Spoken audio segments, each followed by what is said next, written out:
Time Warner Audiobooks presents Rich Dad, Poor Dad, written by Robert Kiyosaki with Sharon L. Lecter, CPA, and read by Stephen Hoy, featuring an introduction by Robert Kiyosaki.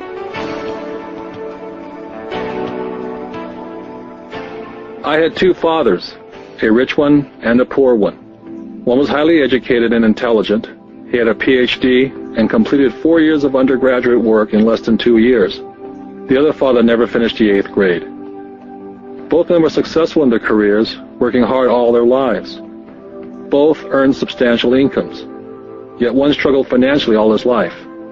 The other would become one of the richest men in Hawaii. One died leaving tens of millions of dollars to his family, charities, and his church. The other left bills to be paid. Both men were strong, charismatic, and influential.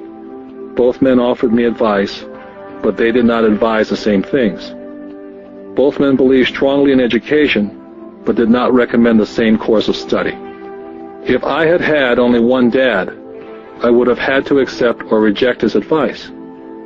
Having two dads advising me offered me the choice of contrasting points of view, one of a rich man and one of a poor man. Instead of simply accepting or rejecting one or the other, I found myself thinking more, comparing, and then choosing for myself.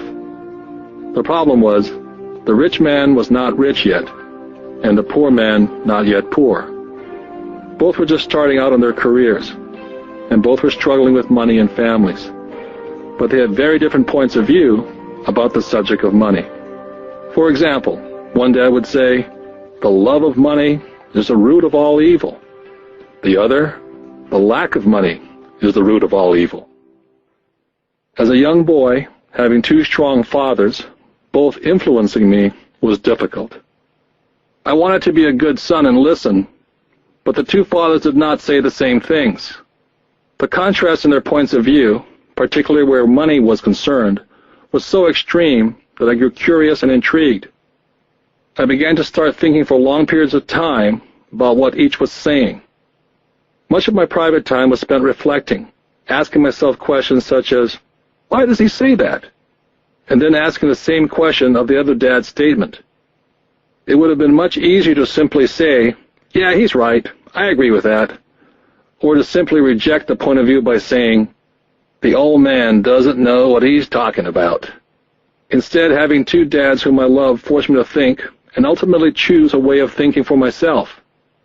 As a process, choosing to think for myself turned out to be much more valuable in the long run, rather than simply accepting or rejecting a single point of view. One of the reasons the rich get richer, the poor get poorer, and the middle class struggles in debt is because the subject of money is taught at home, not in school. Most of us learn about money from our parents. So what can a poor parent tell their child about money? They simply say, "Stay in school and study hard." The child may graduate with excellent grades, but with a poor person's financial programming and mindset. It was learned while the child was young. Money is not taught in schools. Schools focus on scholastic and professional skills, but not financial skills. This explains how smart bankers, doctors, and accountants who earned excellent grades in school may still struggle financially all their lives. Our staggering national debt is due in large part to highly educated politicians and government officials making financial decisions with little or no training on the subject of money. I often look ahead to the new millennium and wonder what will happen when we have millions of people who will need financial and medical assistance. They will be dependent upon their families or the government for financial support. What will happen when Medicare and Social Security run out of money? How will a nation survive if teaching children about money continues to be left to parents, most of whom will be, or already are, poor? Because I had two influential fathers, I learned from both of them. I had to think about each dad's advice, and in doing so, I gained valuable insight into the power and effect of one's thoughts on one's life. For example, one dad had a habit of saying, "I can't afford it." The other dad forbade those words to be used. He insisted I say, "How can I afford it?" One is a statement, and the other is a question. One lets you off the hook, and the other forces you to think. My soon-to-be-rich dad would explain that by automatically saying the words, "I can't afford it," your brain stops working. By asking the question, "How can I afford it?" your brain is put to work. He did not mean buy everything you wanted. He was fanatical about exercising your mind, the most powerful computer in the world. My brain gets stronger every day because I exercise it. The stronger it gets, the more money I can make. He believed that automatically saying, "I can't afford it," was a sign of mental laziness. Although both dads worked hard, I noticed that one dad had a habit of putting his brain to sleep when it came to money matters, and the other had a habit of exercising his brain. The long-term result was that one dad grew stronger financially and the other grew weaker. It is not much different from a person who goes to the gym to exercise on a regular basis versus someone who sits on the couch watching television.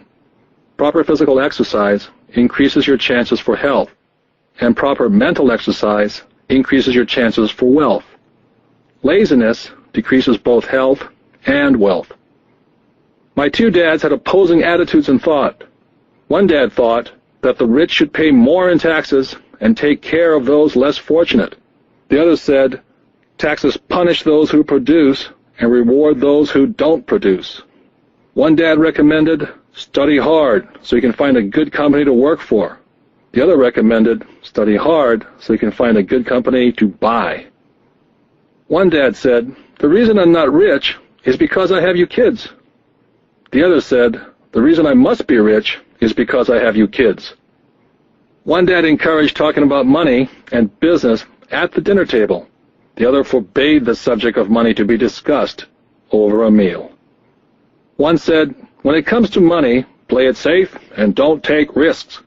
The other said, learn to manage risk.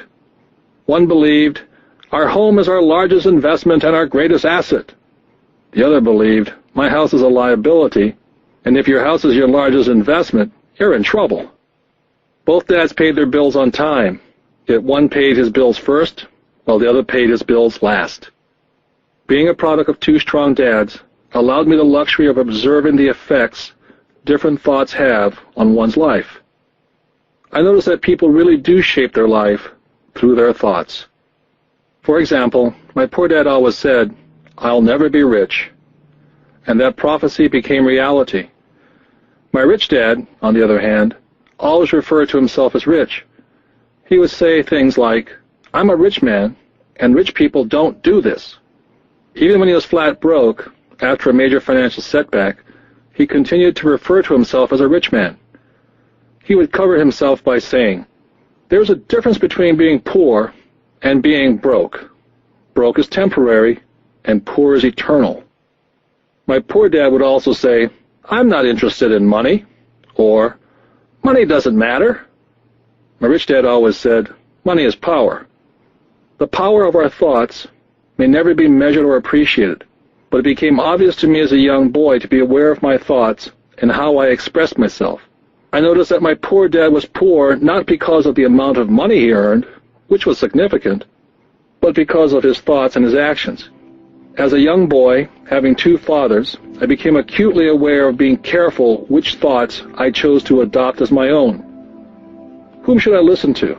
My rich dad or my poor dad? Although both men had tremendous respect for education and learning, they disagreed on what they thought was important to learn.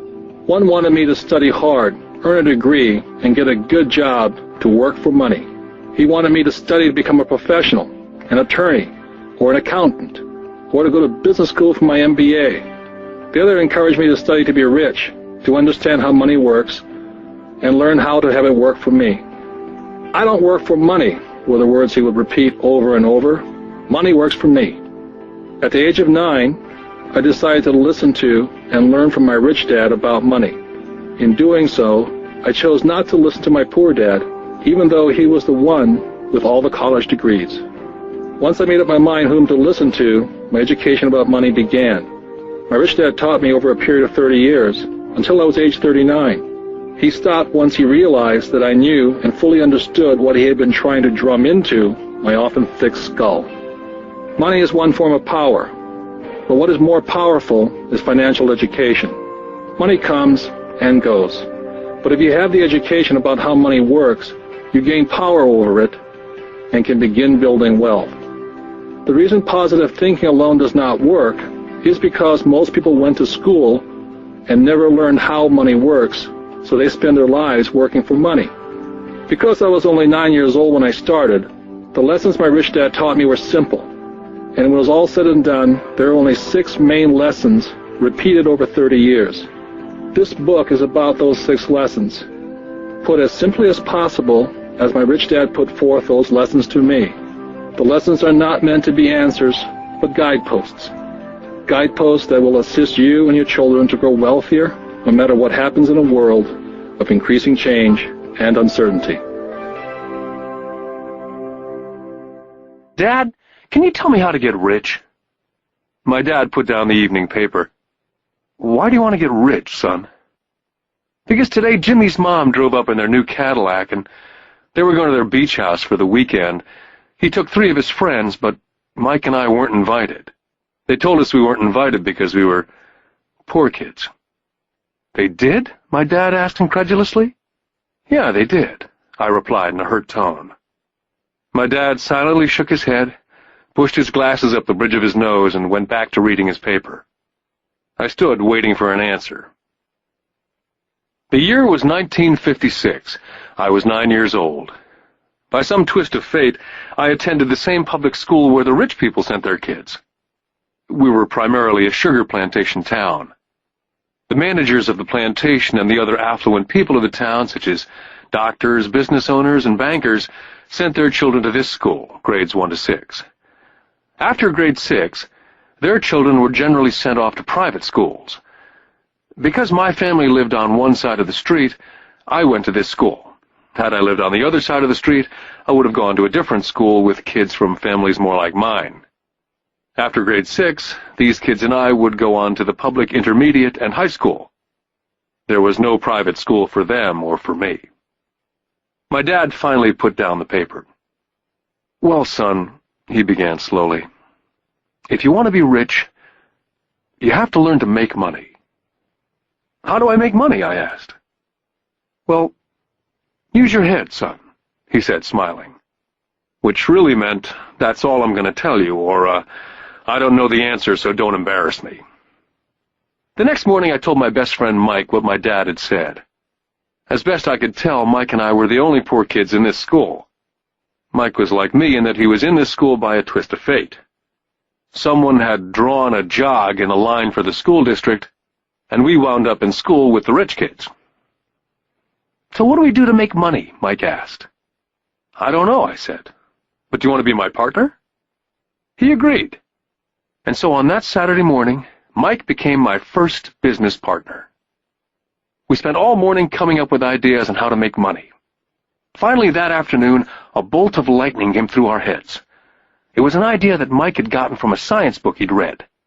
Excitedly, we shook hands, and the partnership now had a business. For the next several weeks, Mike and I ran around our neighborhood, knocking on doors and asking our neighbors if they'd save their toothpaste tubes for us. With puzzled looks, most adults consented with a smile. Some asked us what we were doing, to which we replied, "We can't tell you. It's a business secret." My mom grew distressed as the weeks wore on. We had selected a site next to her washing machine as the place we would stockpile our raw materials. In a brown cardboard box that one time held ketchup bottles, our little pile of used toothpaste tubes began to grow. One day my dad drove up to see 2 9-year-old boys in the driveway with a production line operating at full speed. Fine white powder everywhere. On a long table were small milk cartons from school, and our family's hibachi grill was glowing with red-hot coals at maximum heat. Dad walked up cautiously, having to park the car at the base of the driveway, since the production line blocked the carport. As he got closer, he saw a steel pot sitting on top of the coals, with the toothpaste tubes being melted down. In those days, toothpaste did not come in plastic tubes. The tubes were made of lead. So once the paint was burned off, the tubes were dropped in the small steel pot, melted until they became liquid, and with my mom's pot holders we were pouring the lead through a small hole in the top of the milk cartons. The milk cartons were filled with plaster of Paris. The white powder everywhere was the plaster before we mixed it with water. The milk cartons were the outer containers for plaster of Paris molds. My dad watched as we carefully poured the molten lead through a small hole in the top of the plaster of Paris cube. "What are you boys doing?" he asked with a cautious smile. "We're doing what you told me to do. We're going to be rich," I said. "Yep," said Mike, grinning and nodding his head. "We're partners." "And what is in those plaster molds?" Dad asked. "Watch," I said. "This should be a good batch." With a small hammer, I tapped at the seal that divided the cube in half. Cautiously, I pulled up the top half of the plaster mold, and a lead nickel fell out. "Oh, my God," my dad said. "You're casting nickels out of lead." "That's right," Mike said. "We're making money." My dad smiled and shook his head. Along with a fire and a box of spent toothpaste tubes in front of him were two little boys covered with white dust and smiling from ear to ear. He asked us to put everything down and sit with him on the front step of our house. With a smile, he gently explained what the word counterfeiting meant. Our dreams were dashed. "You mean this is illegal?" asked Mike. "Yes, it is illegal," my dad said gently. "But you boys have shown great creativity and original thought. Keep going. I'm really proud of you." Disappointed, Mike and I sat in silence for about 20 minutes before we began cleaning up our mess. The business was over on opening day. Sweeping the powder up, I looked at Mike and said, "I guess Jimmy and his friends are right. We are poor." My father was just leaving as I said that. "Boys," he said, "you're only poor if you give up. The most important thing is that you did something. Most people only talk and dream of getting rich. You've done something. I'm very proud of the two of you. I will say it again. Keep going. Don't quit." Mike and I stood there in silence. They were nice words, but we still did not know what to do. "So how come you're not rich, Dad?" I asked. "Because I chose to be a school teacher. School teachers really don't think about being rich. We just like to teach. I wish I could help you, but I really don't know how to make money." Mike and I turned and continued our cleanup. "I know," said my dad. "If you boys want to learn how to be rich, don't ask me. Talk to your dad, Mike." "My dad?" asked Mike with a scrunched-up face. "Yeah, your dad," repeated my dad with a smile. "Your dad and I have the same banker, and he raves about your father. He's told me several times that your father is brilliant when it comes to making money. He seems to be building an empire, and I suspect in a few years he will be a very rich man." With that, Mike and I got excited again. With new vigor, we began cleaning up the mess caused by our now-defunct first business. As we were cleaning, we made plans on how and when to talk to Mike's dad. The problem was that Mike's dad worked long hours and often did not come home until late. His father owned warehouses, a construction company, a chain of stores, and 3 restaurants. It was the restaurants that kept him out late. Mike caught the bus home after we had finished cleaning up. He was going to talk to his dad when he got home that night and ask him if he would teach us how to become rich. Mike promised to call as soon as he talked to his dad, even if it was late. The phone rang at 8:30 p.m. Mike's dad had agreed to meet with Mike and me. At 7:30 Saturday morning, I caught the bus to the poor side of town. Michael and I met with his dad that morning at 8 o'clock. He was already busy and had been at work for more than an hour. His construction supervisor was just leaving in his pickup truck as I walked up to his simple, small, and tidy home. Mike met me at the door. "Dad's on the phone, and he said to wait on the back porch," Mike said as he opened the door. The old wooden floor creaked as I stepped across the threshold of this aging house. There was a cheap mat just inside the door. That mat was there to hide the years of wear from countless footsteps that the floor had supported.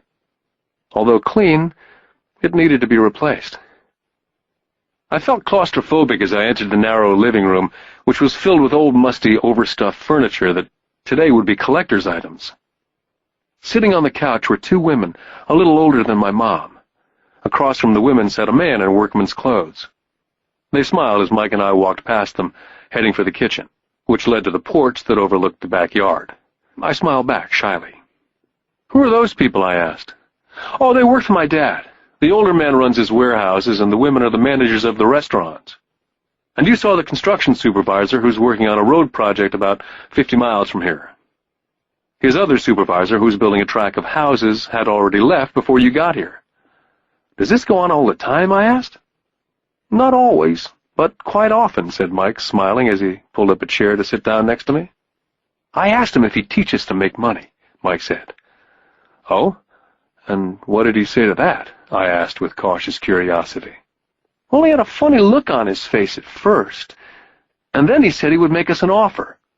Oh, I said, rocking my chair back against the wall. I sat there perched on two rear legs of the chair. Mike did the same thing. Suddenly, Mike's dad burst through the rickety screen door and onto the porch. Mike and I jumped to our feet, not out of respect, but because we were startled. Ready, boys? Mike's dad asked, as he pulled up a chair to sit down with us. We nodded our heads as we pulled our chairs away from the wall to sit in front of him. He was a big man, about 6 feet tall and 200 pounds. Mike says that you want to learn how to make money. Is that correct, Robert? I nodded my head quickly, but with a little intimidation. He had a lot of power behind his words and smile. Okay, here's my offer. I'll teach you, but I won't do it classroom style. You work for me, and I'll teach you. You don't work for me, I don't teach you. I can teach you faster if you work, and I'm wasting my time if you just want to sit and listen like you do in school. That's my offer. Take it or leave it. May I ask a question first, I asked. Nope, take it or leave it. I've got too much work to do to waste my time. If you can't make up your mind decisively, then you'll never learn to make money anyway. Take it, I said. Take it, said Mike. Good, said Mike's dad. Mrs. Martin will be by in 10 minutes. After I'm through with her, you ride with her to my superette, and you can begin working. I'll pay you 10 cents an hour, and you will work for 3 hours every Saturday. But I have a softball game today, I said. Mike's dad lowered his voice to a stern tone. Take it or leave it, he said. I'll take it, I replied, choosing to work and learn instead of playing softball. By 9 a.m. on a beautiful Saturday morning, Mike and I were working for Mrs. Martin. She was a kind and patient woman. She always said that Mike and I reminded her of her 2 sons who were grown and gone. Although kind, she believed in hard work, and she kept us working. She was a taskmaster. We spent 3 hours taking canned goods off the shelves, and with a feather duster, brushing each can to get the dust off, and then restacking them neatly. It was excruciatingly boring work. For 3 weeks, Mike and I reported to Mrs. Martin and worked our 3 hours. By noon, our work was over, and she dropped 3 little dimes in each of our hands. Now, even at the age of 9 in the mid-50s, 30 cents was not too exciting. Comic books cost 10 cents back then, so I usually spent my money on comic books and went home. By Wednesday of the 4th week, I was ready to quit. I had agreed to work only because I wanted to learn to make money from Mike's dad. And now I was a slave for 10 cents an hour. On top of that, I had not seen Mike's dad since that first Saturday. I'm quitting, I told Mike at lunchtime. The school lunch was miserable. School was boring, and now I didn't even have my Saturdays to look forward to. But it was the 30 cents that really got to me. Mike smiled. Dad said this would happen. He said to meet with him when you were ready to quit. What? I said indignantly. He's been waiting for me to get fed up? Sort of, Mike said. Dad's kind of different. He teaches differently from your dad. Your mom and dad lecture a lot. My dad is quiet and a man of few words. You just wait till this Saturday. I'll tell him you're ready. You mean I've been set up? No, not really, but maybe. Dad will explain on Saturday. I was ready to face him, and I was prepared. Even my real dad was angry with him. My real dad, the one I call the poor one, thought that my rich dad was violating child labor laws and should be investigated. My educated dad told me to demand what I deserve, at least 25 cents an hour. My poor dad told me that if I didn't get a raise, I was to quit immediately. At 8 o'clock Saturday morning, I was going through the same rickety door of Mike's house. Take a seat and wait in line, Mike's dad said as I entered. He turned and disappeared into his little office next to a bedroom. I looked around the room and didn't see Mike anywhere.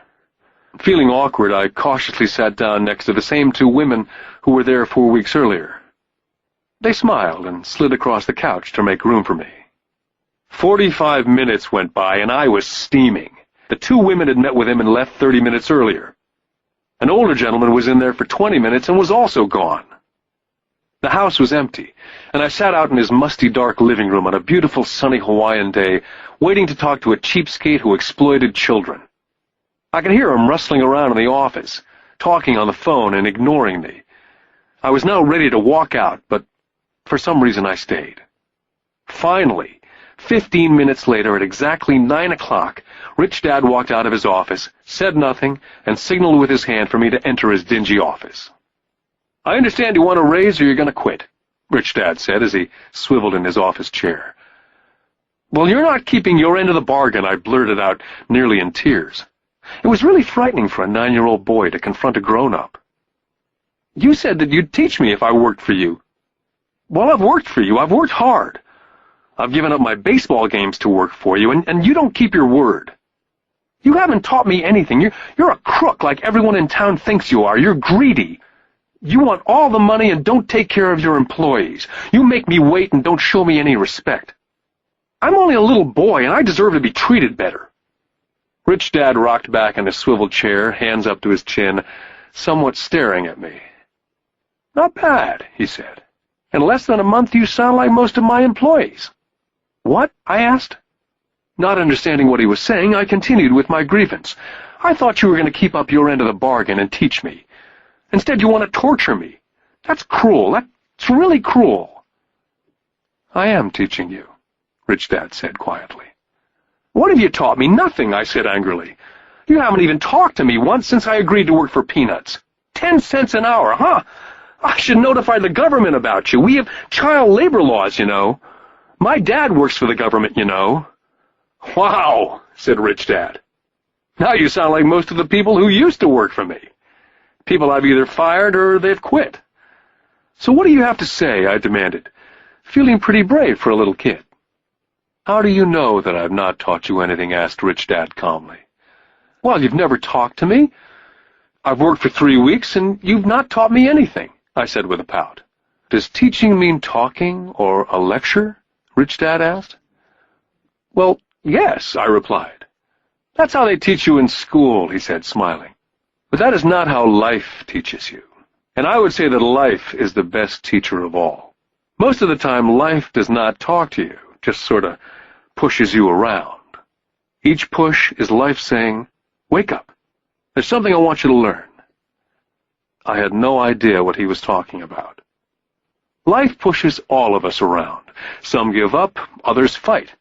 A few learn the lesson and move on. They welcome life pushing them around. To these few people, it means they need and want to learn something. They learn and move on.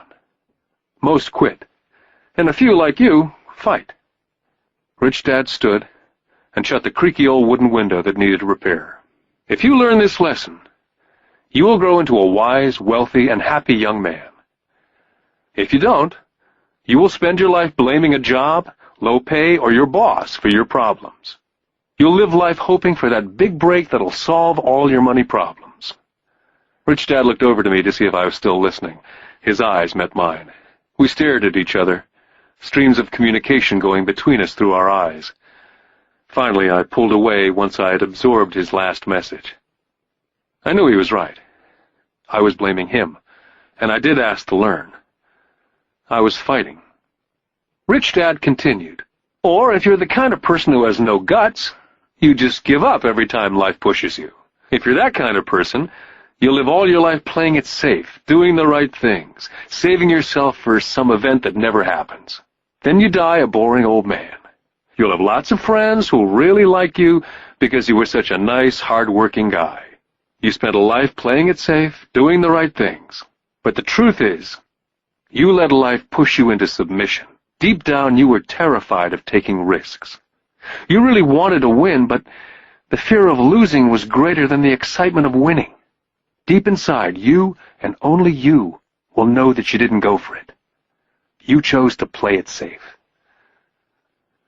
Our eyes met again. For 10 seconds, we looked at each other, only pulling away once the message was received. "You've been pushing me around?" I asked. "Some people might say that," smiled Rich Dad. "I would say that I just gave you a taste of life." "What taste of life?" I asked, still angry but now curious. "You boys are the first people that have ever asked me to teach them how to make money. I have more than 150 employees, and not one of them has asked me what I know about money. They ask me for a job and a paycheck, but never to teach them about money. So most will spend the best years of their lives working for money, not really understanding what it is they're working for." I sat there listening intently. So when Mike told me about you wanting to learn how to make money, I decided to design a course that was close to real life. I could talk till I was blue in the face, but you wouldn't hear a thing. So I decided to let life push you around a bit so you could hear me. That's why I only paid you 10 cents. "So what is the lesson I learned from working for only 10 cents an hour?" I asked. "That you're cheap and exploit your workers?" Rich Dad laughed heartily. "You'd best change your point of view. Stop blaming me, thinking I'm the problem. If you think I'm the problem, then you have to change me. If you realize that you're the problem, then you can change yourself, learn something, and grow wiser." "But you only pay me 10 cents. "So what are you learning?" Rich Dad asked, smiling. "That you're cheap," I said with a sly grin. "See, you think I'm the problem," said Rich Dad. "But you are." "Well, keep that attitude and you learn nothing. Keep the attitude that I'm the problem, and what choices do you have?" "Well, if you don't pay me more or show me more respect and teach me, I'll quit." "Well put," Rich Dad said. And that's exactly what most people do. They quit and go looking for another job, better opportunity, and higher pay, actually thinking that a new job or more pay will solve the problem. In most cases, it won't. "So what will solve the problem?" I asked. "Just take this measly 10 cents an hour and smile?" Rich Dad smiled. "That's what the other people do. Just accept a paycheck, knowing that they and their family will struggle financially. But that's all they do. Waiting for a raise, thinking that more money will solve the problem. Most just accept it, and some take a second job working harder, but again accepting a small paycheck." I sat staring at the floor, beginning to understand the lesson Rich Dad was presenting. I could sense it was the taste of life. Finally, I looked up and repeated the question. "So what will solve the problem?" "This," he said, tapping me gently on the head. "This stuff between your ears." It was at that moment that Rich Dad shared the pivotal point of view that separated him from his employees and my poor dad, and led him to eventually become one of the richest men in Hawaii, while my highly educated but poor dad struggled financially all his life. It was a singular point of view that made all the difference over a lifetime. Rich Dad said over and over this point of view, which I call lesson number 1. The rich don't work for money. On that bright Saturday morning, I was learning a completely different point of view from what I had been taught by my poor dad. At the age of 9, I grew aware that both dads wanted me to learn. Both dads encouraged me to study, but not the same things. My highly educated dad recommended that I do what he did. "Son, I want you to study hard, get good grades, so you can find a safe, secure job with a big company, and make sure it has excellent benefits." My rich dad wanted me to learn how money works, so I could make it work for me. These lessons I would learn through life with his guidance, not because of a classroom. My rich dad continued my first lesson. "I'm glad you got angry about working for 10 cents an hour. If you'd not gotten angry, and had gladly accepted it, I would have to tell you that I could not teach you. You see, true learning takes energy, passion, a burning desire. Anger is a big part of that formula, for passion is anger and love combined. When it comes to money, most people want to play it safe and feel secure, so passion does not direct them, fear does." "So is that why they'll take a job with low pay?" I asked. "Yes," said Rich Dad. "Some people say I exploit people because they don't pay as much as the sugar plantation or the government. I say people exploit themselves. It's their fear, not mine. But don't you feel you should pay them more? I asked. I don't have to. And besides, more money will not solve the problem. Just look at your dad. He makes a lot of money and he still can't pay his bills. Most people, given more money, only get into more debt. So that's why the 10 cents an hour, I said, smiling. It's a part of the lesson. That's right, smiled Rich Dad. You see, your dad went to school and got an excellent education so he could get a high-paying job, which he did. But he still has money problems because he never learned anything about money at school. On top of that, he believes in working for money. And you don't? I asked. No, not really, said Rich Dad. If you want to learn to work for money, then stay in school. That's a great place to learn to do that. But if you want to learn how to have money work for you, then I will teach you that. But only if you want to learn. Wouldn't everyone want to learn that? I asked. No, said Rich Dad, simply because it's easier to learn to work for money, especially if fear is your primary emotion when the subject of money is discussed.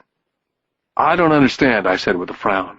Well, don't worry about that for now. Just know that it's fear that keeps most people working at a job. The fear of not paying their bills, the fear of being fired, the fear of not having enough money, the fear of starting over. That's the price of studying to learn a profession or trade and then working for money. Most people become a slave to money and then get angry at their boss. Learning to have money work for you is a completely different course of study, I asked. Absolutely, Rich Dad answered. Absolutely. We sat in silence. My friends would have been just starting their Little League baseball game. But for some reason I was now thankful I'd decided to work for 10 cents an hour. I sensed that I was about to learn something my friends would not learn in school. Ready to learn? Asked Rich Dad. Absolutely, I said with a grin. I've kept my promise. I've been teaching you from afar, my Rich Dad said. At 9 years old, you've gotten a taste of what it feels like to work for money. Just multiply your last month by 50 years, and you'll have an idea of what most people spend their life doing. I don't understand, I said. How did you feel waiting in line to see me? Once to get hired and once to ask for more money. Terrible, I said. If you choose to work for money, that is what life is like for many people, said Rich Dad. And how did you feel when Mrs. Martin dropped 3 dimes in your hand for 3 hours' work? I felt like it wasn't enough. It seemed like nothing. I was disappointed, I said. And that is how most employees feel when they look at their paychecks, especially after all the tax and other deductions are taken out. At least you got 100%. You mean most workers don't get paid everything? I asked with amazement. Heavens, no, said Rich Dad. The government always takes its share first. How do they do that? I asked. Taxes, said Rich Dad. You're taxed when you earn, you're taxed when you spend, you're taxed when you save, you're taxed when you die. Why do people let the government do that to them? The rich don't, said Rich Dad with a smile. The poor and the middle class do. I'll bet you that I earn more than your dad, yet he pays more in taxes. How can that be? I asked. As a 9-year-old boy, that made no sense to me. Why would someone let the government do that to them? Rich Dad sat there in silence. I guess he wanted me to listen instead of jabber away at the mouth. Finally, I calmed down. I did not like what I had heard. I knew my dad complained constantly about paying so much in taxes, but really did nothing about it. Was that life pushing him around? Rich Dad rocked slowly and silently in his chair, just looking at me. Ready to learn? He asked. I nodded my head slowly. Learning how to have money work for you is a lifetime study. Most people go to college for 4 years and their education ends. I already know that my study of money will continue over a lifetime, simply because the more I find out, the more I need to know. Most people never study the subject. They go to work, get their paycheck, balance their checkbooks, and that's it. On top of that, they wonder why they have money problems. Then they think that more money will solve the problem. Few realize that it's their lack of financial education that is the problem. So, my dad has tax problems because he doesn't understand money? I asked, confused. Look, said Rich Dad, taxes are just one small section on learning how to have money work for you. Today, I just wanted to find out if you still have the passion to learn about money. Most people don't.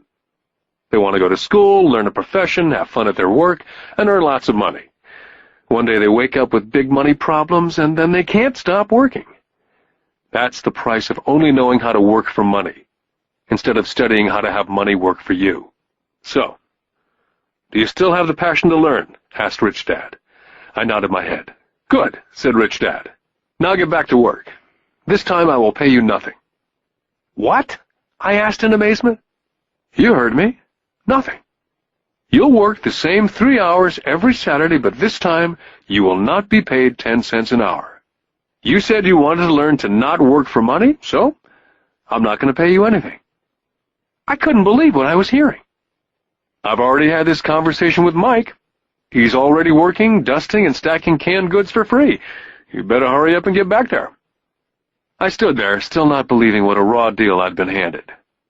Here I came to ask for a raise, and now I was being told to keep working for nothing.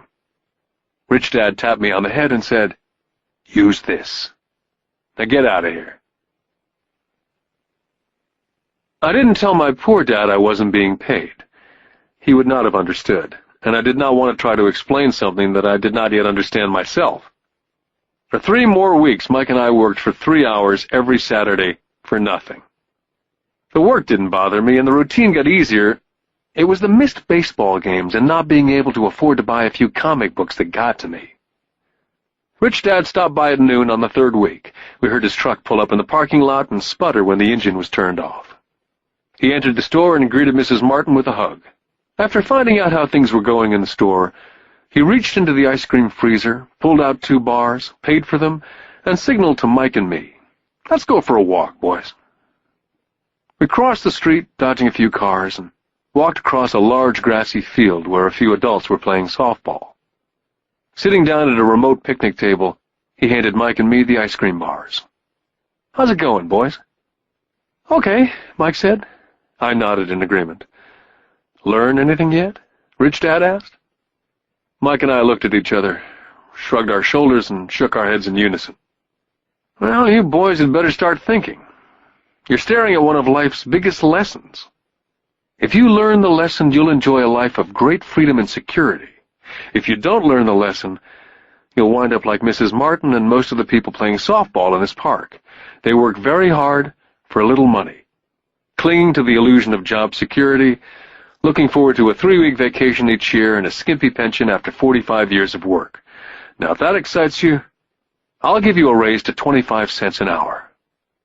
"But these are good, hard-working people. Are you making fun of them?" I demanded. A smile came over Rich Dad's face. "Mrs. Martin's like a mother to me, and I would never be that cruel. I may sound cruel because I'm doing my best to point something out to the 2 of you.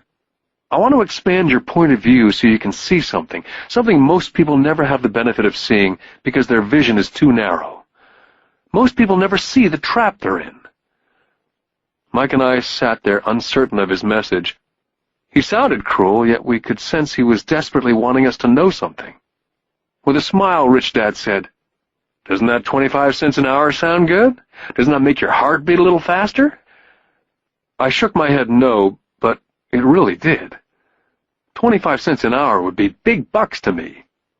"Okay, I'll pay you $1 an hour," Rich Dad said with a sly grin. Now my heart was beginning to race. My brain was screaming, "Take it, take it." I could not believe what I was hearing. Still, I said nothing. "Okay, $2 an hour." My little 9-year-old brain and heart nearly exploded. After all, it was 1956, and being paid $2 an hour would have made me the richest kid in the world. I couldn't imagine earning that kind of money. I wanted to say yes, but somehow my mouth stayed silent. Maybe my brain had overheated and blown a fuse, but deep down I badly wanted that $2 an hour. The ice cream had melted and was running down my hand. Rich Dad was looking at 2 boys staring back at him, eyes wide open and brains empty. He knew that he was testing us, and he knew there was part of our emotions that wanted to take the deal. "Okay," he said, $5 an hour. Suddenly there was a silence from inside me. Something had changed. The offer was too big, and had gotten ridiculous. Not too many grown-ups in 1956 made more than $5 an hour. The temptation disappeared and a calm set in. Slowly I turned to my left to look at Mike. He looked back at me. The part of my soul that was weak and needy was silenced. The part of me that had no price took over. There was a calm and a certainty about money that entered my brain and my soul. I knew Mike had gotten to that point also. "Good," Rich Dad said softly. "Most people have a price. And they have a price because of human emotions named fear and greed. First, the fear of being without money motivates us to work hard. And then once we get that paycheck, greed or desire starts us thinking about all the wonderful things money can buy. The pattern is then set." "What pattern?" I asked.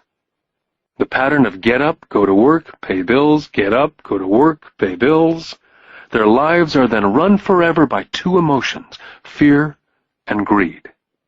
Offer them more money, and they continue the cycle by also increasing their spending. This is what I call the rat race." "There is another way?" Mike asked. "Yes," said Rich Dad slowly, "but only a few people find it." "And what is that way?" Mike asked. "That's what I hope you boys will find out as you work and study with me. That is why I took away all forms of pay." "Any hints?" Mike asked. "We're kind of tired of working hard, especially for nothing." "Well, the first step is telling the truth," said Rich Dad. "We haven't been lying," I said. "I did not say you were lying.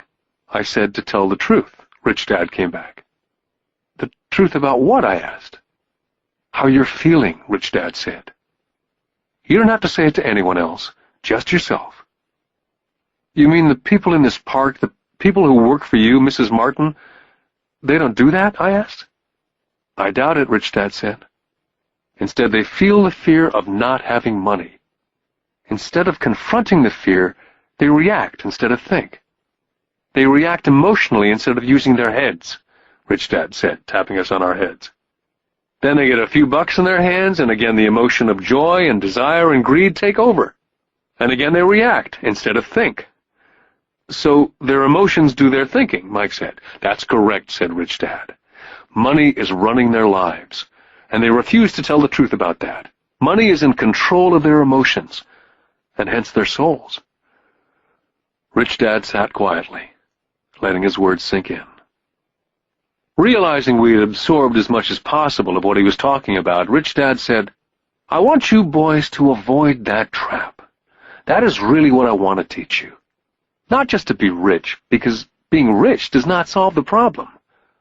"It doesn't?" I asked, surprised. "No, it doesn't. Let me finish with the other emotion, which is desire. Some call it greed, but I prefer desire. It's perfectly normal to desire something better, prettier, more fun or exciting. So people also work for money because of desire. They desire money for the joy they think it can buy. But the joy that money brings is often short-lived, and they soon need more money for more joy, more pleasure, more comfort, more security. So they keep working, thinking money will soothe their souls that are troubled by fear and desire, but money cannot do that. Even for rich people?" Mike asked. "Rich people included," said Rich Dad. "In fact, the reason many rich people are rich is not because of desire, but because of fear. They actually think that money can eliminate that fear of not having money, of being poor. So they amass tons of it only to find out that the fear gets worse. They now fear losing it. I have friends who keep on working even though they have plenty. I know people who have millions who are more afraid now than when they were poor. They're terrified of losing all their money. I want to teach you to master the power of money, not be afraid of it. And they don't teach that in school. If you don't learn it, you can become a slave to money." It was finally making sense. He did want us to widen our views, to see what Mrs. Martin could not see, his employees could not see, or my dad for that matter. He used examples that sounded cruel at the time, but I've never forgotten them.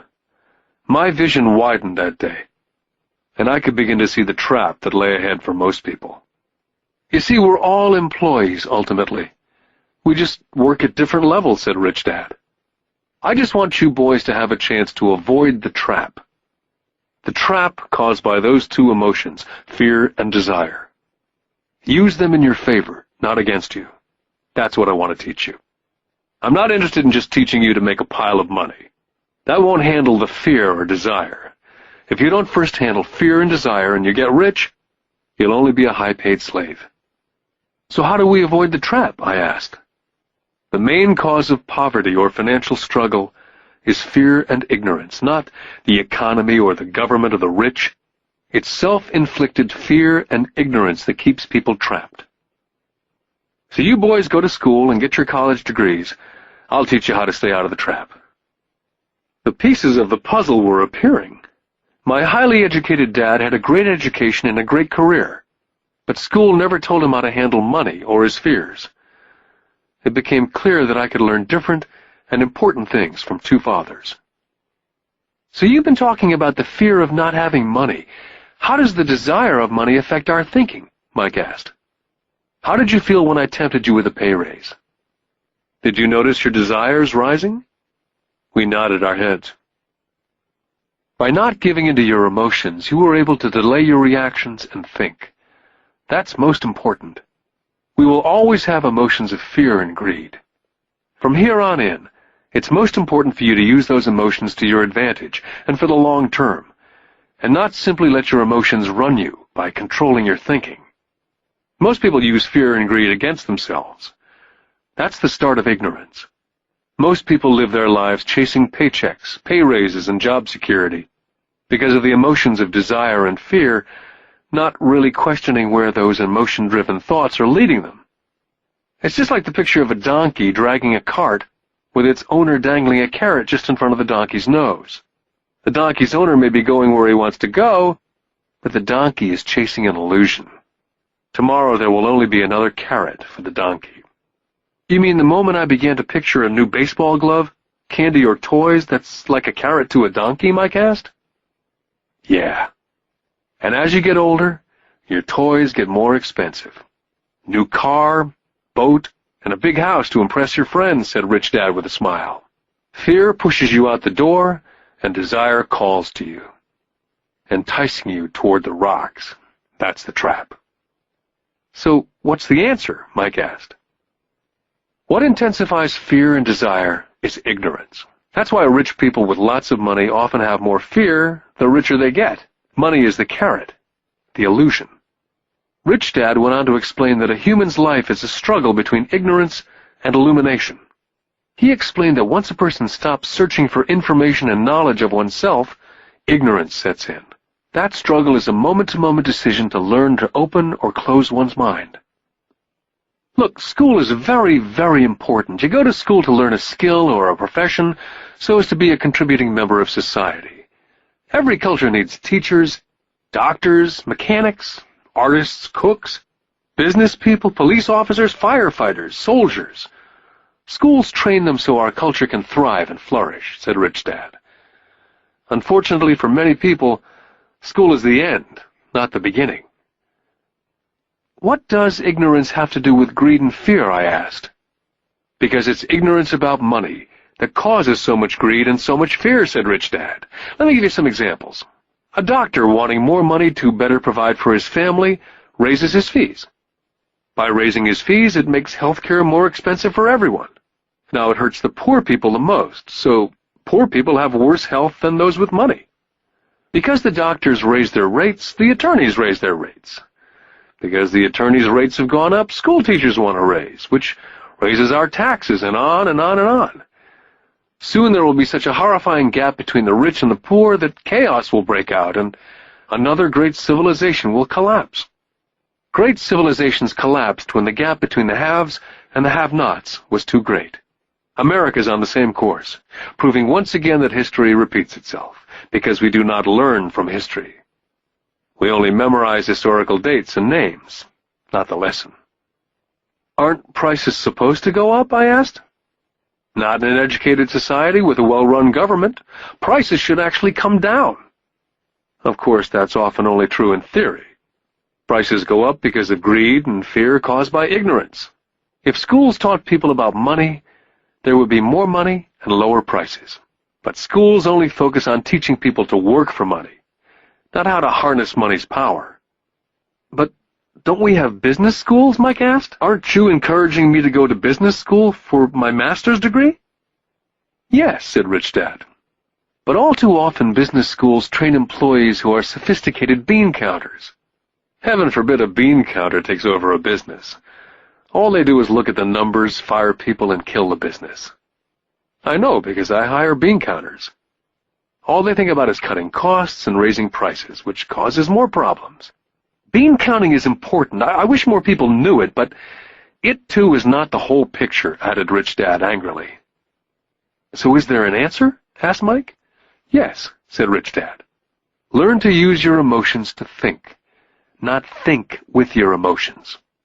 When you boys mastered your emotions, first by agreeing to work for free, I knew there was hope. When you again resisted your emotions when I tempted you with more money, you were again learning to think in spite of being emotionally charged. That's the first step. Can you tell the difference between emotions thinking and the head thinking? Mike asked. Oh, yes, I hear it all the time, said Rich Dad. I hear things like, well, everyone has to work, or the rich are crooks, or I'll get another job, I deserve this raise. You can't push me around, or I like this job because it's secure. Instead of, is there something I'm missing here? Which breaks the emotional thought and gives you time to think clearly. I must admit it was a great lesson to be getting, to know when someone was speaking out of emotions or out of clear thought. It was a lesson that served me well for life, especially when I was the one speaking out of reaction and not from clear thought. As we headed back to the store, Rich Dad explained that the rich really did make money. They did not work for it. He went on to explain that when Mike and I were casting 5-cent pieces out of lead, thinking we were making money, we were very close to thinking the way rich people think. The problem was that it was illegal for us to do it. Rich Dad went on to explain that the rich know that money is an illusion, truly like the carrot for the donkey. It's only out of fear and greed that the illusion of money is held together by billions of people thinking that money is real. Money is really made up. It was only because of the illusion of confidence and the ignorance of the masses that the house of cards stood standing. In fact, he said, in many ways the donkey's carrot was more valuable than money. As he climbed into his pickup truck outside of his little convenience store, he said, "Keep working, boys. But the sooner you forget about needing a paycheck, the easier your adult life will be. Keep using your brain. Work for free. And soon your mind will show you ways of making money far beyond what I could ever pay you. You'll begin to see opportunities right in front of you that in the past would have gone unnoticed." Mike and I picked up our things from the store and waved goodbye to Mrs. Martin. We went back to the park, to the same picnic bench, and spent several more hours thinking and talking. We spent the next week at school thinking and talking. For 2 more weeks, we kept thinking and talking and working for free. At the end of the second Saturday, I was again saying goodbye to Mrs. Martin and looking at the comic book stand with a longing gaze. The hard thing about not even getting 30 cents every Saturday was that I didn't have any money to buy comic books. Suddenly, as Mrs. Martin was saying goodbye to Mike and me, I saw something she was doing that I'd never seen her do before. I mean, I'd seen her do it, but I never took notice of it. Mrs. Martin was cutting the front page of the comic book in half. She was keeping the top half of the comic book cover and throwing the rest of the comic book into a large brown cardboard box. When I asked her what she did with the comic books, she said, "I throw them away. I give the top half of the cover back to the comic book distributor for credit when he brings in the new comics. He's coming in an hour."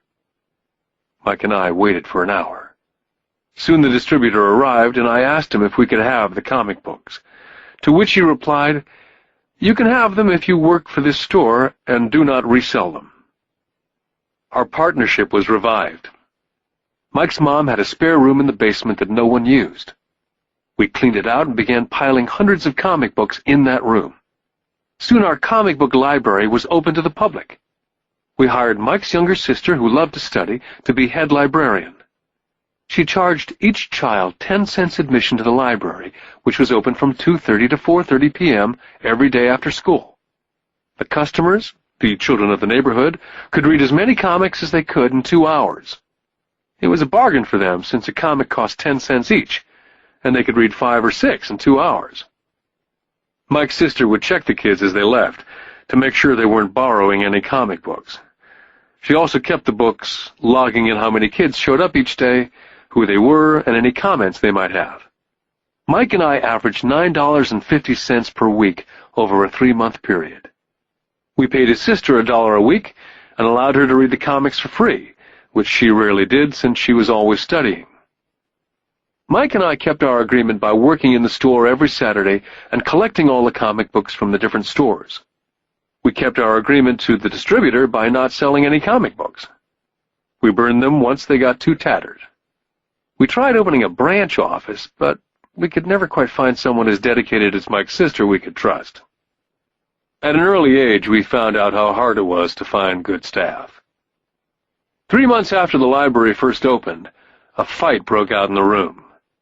Some bullies from another neighborhood pushed their way in and started it.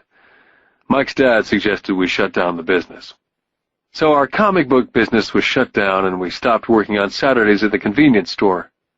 Anyway, Rich Dad was excited because he had new things he wanted to teach us. He was happy because we'd learned our first lesson so well.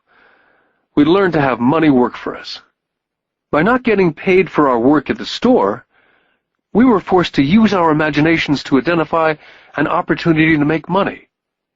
By starting our own business, the comic book library, we were in control of our own finances, not dependent on an employer. The best part was that our business generated money for us, even when we weren't physically there. Our money worked for us. Instead of paying us money, Rich Dad had given us so much more. Lesson 2. Why Teach Financial Literacy? In 1990, my best friend Mike took over his father's empire and is in fact doing a better job than his dad did. We see each other once or twice a year on the golf course. He and his wife are wealthier than you could imagine. Rich Dad's empire is in great hands, and Mike is now grooming his son to take his place, as his dad groomed us. In 1994, I retired at the age of 47, and my wife Kim was 37. Retirement does not mean not working. To my wife and me, it means that, barring unforeseen cataclysmic changes, we can work or not work, and our wealth grows automatically, staying way ahead of inflation. I guess it means freedom. The assets are large enough to grow by themselves.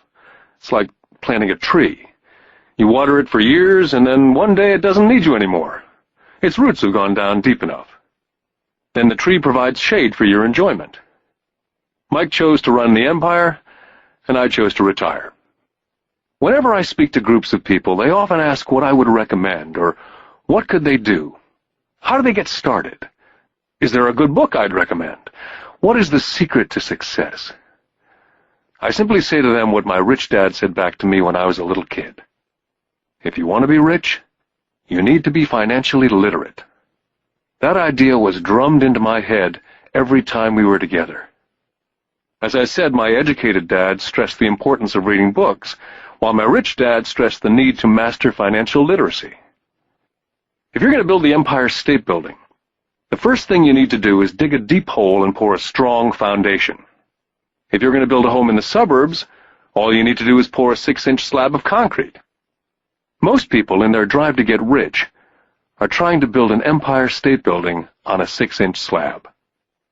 Our school system, having been created in the agrarian age, believes in homes with no foundation dirt floors are still the rage. So kids graduate from school with virtually no financial foundation. One day, sleepless and deep in debt in suburbia, living the American dream, they decide that the answer to their financial problems is to find a way to get rich quick. Construction on the skyscraper begins. It goes up quickly, and soon, instead of the Empire State Building, we have the Leaning Tower of suburbia. The sleepless nights return. As for Mike and me in our adult years, both of our choices were possible. because we were taught to pour a strong financial foundation when we were just kids.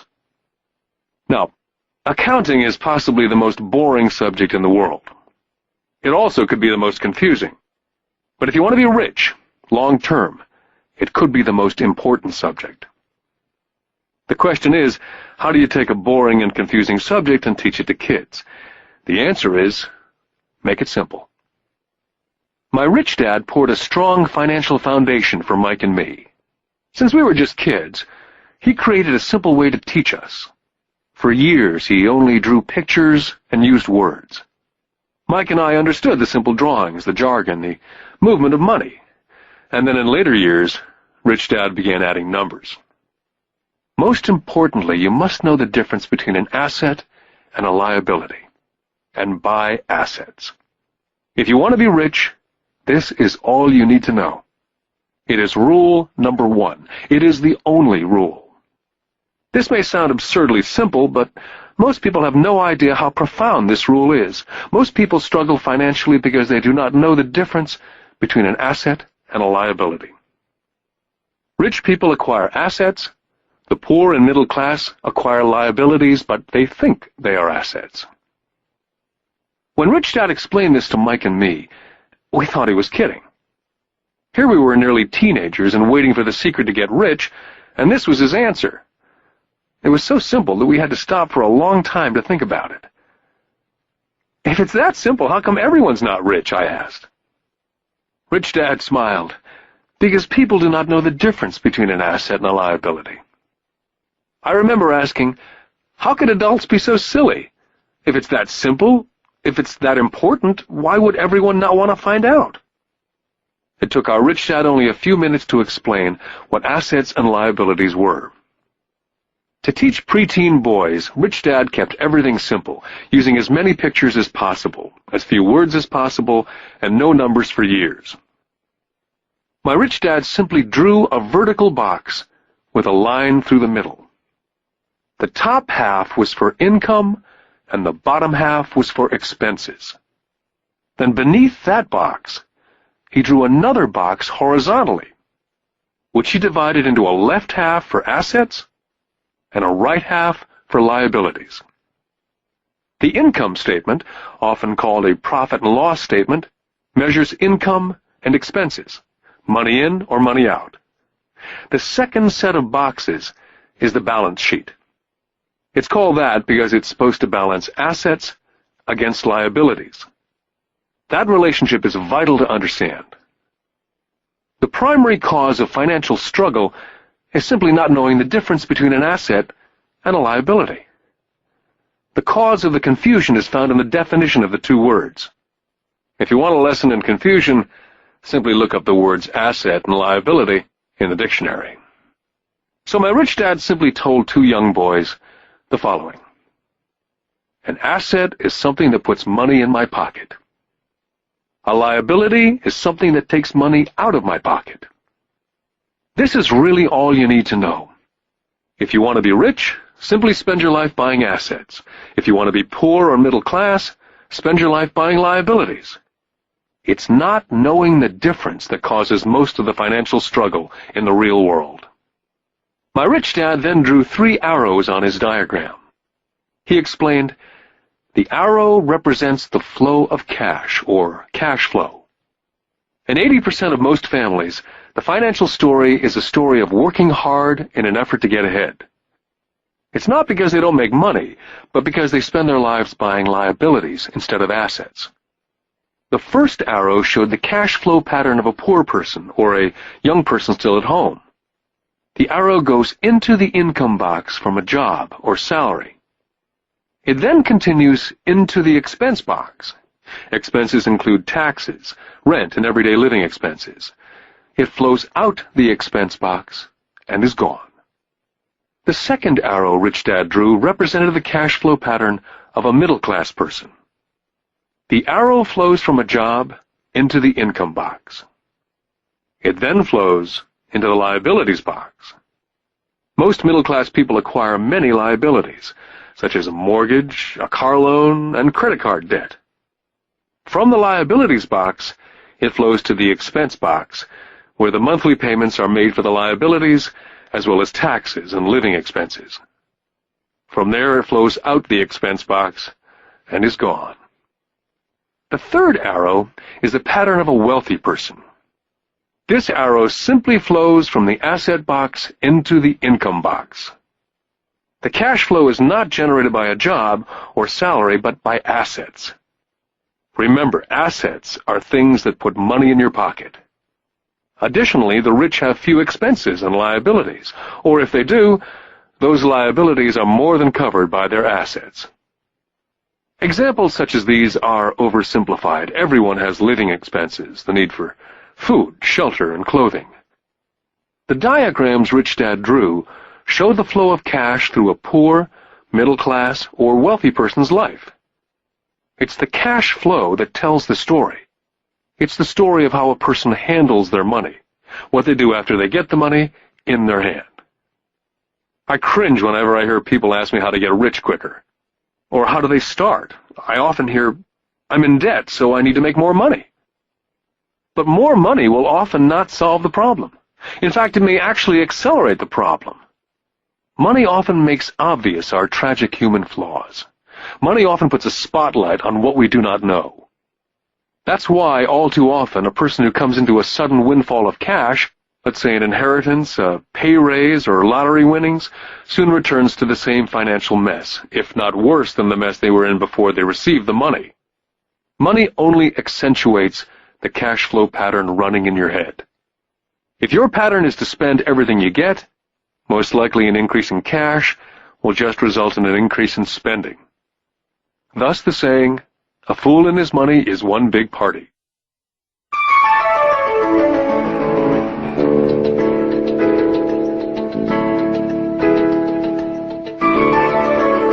Because students leave school without financial skills, millions of educated people pursue their profession successfully, but later find themselves struggling financially.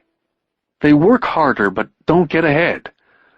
What's missing from their education is not how to make money, but how to spend money. What to do after you make it. It's called financial aptitude. What to do with the money once you make it, how to keep people from taking it from you, how long you keep it, and how hard that money works for you. Most people cannot tell why they struggle financially because they don't understand cash flow. A person can be highly educated, professionally successful, and financially illiterate. These people often work harder than they need to because they learned how to work hard, but not how to have their money work for them. The moving picture show of hard-working people has a set pattern. Recently married, the happy, highly educated young couple move in together in one of their cramped rented apartments. Immediately they realize that they're saving money because two can live as cheaply as one. The problem is, the apartment is cramped. They decide to save money to buy their dream home so they can have kids. They now have two incomes, and they begin to focus on their careers. Their incomes begin to increase. As their incomes go up, their expenses go up as well, so there is little or no money to flow into the asset box. This means the only income they get comes from their jobs. The number one expense for most people is taxes. Many people think it's income tax, but for most Americans, their highest tax is Social Security. As an employee, it appears as if the Social Security tax, combined with the Medicare tax rate, is roughly 7.5%. But it's really 15%, since the employer must match the Social Security amount. In essence, it is money the employer cannot pay you. On top of that, you still have to pay income tax on the amount deducted from your wages for Social Security tax. Income you never receive because it went directly to Social Security through withholding. Then their liabilities go up. This is best demonstrated by going back to the young couple. As a result of their incomes going up, they decide to go out and buy the house of their dreams. Once in their house, they have a new tax, called property tax. Then they buy a new car, new furniture, and new appliances to match their new house. All of a sudden they wake up and their liabilities column is full of mortgage debt and credit card debt. They're now trapped in the rat race. A child comes along. They work harder. The process repeats itself. More money and higher taxes, also called bracket creep. A credit card comes in the mail. They use it. It maxes out. A loan company calls and says their greatest asset, their home, has appreciated in value. The company offers a bill consolidation loan because their credit is so good and tells them the intelligent thing to do is clear off the high-interest consumer debt by paying off their credit card. And besides, interest on their home is a tax deduction. They go for it and pay off those high-interest credit cards. They breathe a sigh of relief. Their credit cards are paid off. They've now folded their consumer debt into their home mortgage. Their payments go down because they extend their debt over 30 years. It is the smart thing to do. Their neighbor calls to invite them to go shopping. The Memorial Day sale is on. A chance to save some money. They say to themselves, I won't buy anything, I'll just go look. But just in case they find something, they tuck that clean credit card inside their wallet. I run into this young couple all the time. Their names change, but their financial dilemma is the same. They come to one of my talks to hear what I have to say. They ask me, can you tell us how to make more money? Their spending habits have caused them to seek more income. They don't even know that the trouble is really how they choose to spend the money they do have. And that is the real cause of their financial struggle. It's caused by financial illiteracy and not understanding the difference between an asset and a liability. More money seldom solves someone's money problems. Intelligence solves problems. There's a saying a friend of mine says over and over to people in debt. If you find yourself in a hole, stop digging. The poor and middle class all too often allow the power of money to control them. By simply getting up and working harder, failing to ask themselves if what they do makes sense, they shoot themselves in the foot as they leave for work every morning. By not fully understanding money, the vast majority of people allow the awesome power of money to control them. The power of money is used against them. By the time Mike and I were 16 years old, we began to have problems in school. We were not bad kids. We just began to separate from the crowd. We worked for Mike's dad after school and on the weekends. Mike and I often spent hours after work just sitting at a table with his dad while he held meetings with his bankers, attorneys, accountants, brokers, investors, managers, and employees. We learned more sitting at his meetings than we did in all our years of school, college included. Mike's dad was not school-educated, but he was financially educated and successful as a result. He used to tell us over and over again, an intelligent person hires people who are more intelligent than they are. So Mike and I had the benefit of spending hours listening to, and in the process learning from, intelligent people. But because of this, both Mike and I just could not go along with the standard dogma that our teachers preached. Occasionally, Mike or I would ask our teachers how what we studied was applicable, or we asked why we never studied money and how it worked. To the latter question, we often got the answer that money was not important, that if we excelled in our education, the money would follow. The more we knew about the power of money, the more distant we grew from the teachers and our classmates. My highly educated dad never pressured me about my grades. I often wondered why, but we did begin to argue about money. By the time I was 16, I probably had a far better foundation with money than both my mom and dad. I could keep books. I listened to tax accountants, corporate attorneys, bankers, real estate brokers, investors, and so forth. My dad talked to teachers. One day, my dad was telling me why our home was his greatest investment. A not too pleasant argument took place when I showed him why I thought a house was not a good investment. The argument illustrated the difference in perception between my rich dad and my poor dad when it came to their homes. Poor dad thought his house was an asset and listed it in the asset box. and the rich dad thought it was a liability and put his home in the liability box. I remember when I drew a diagram for my dad showing him the direction of cash flow. I also showed him the ancillary expenses that went along with owning the home. A bigger home meant bigger expenses, and the cash flow kept going out through the expense column. Today I am still challenged on the idea of a house not being an asset.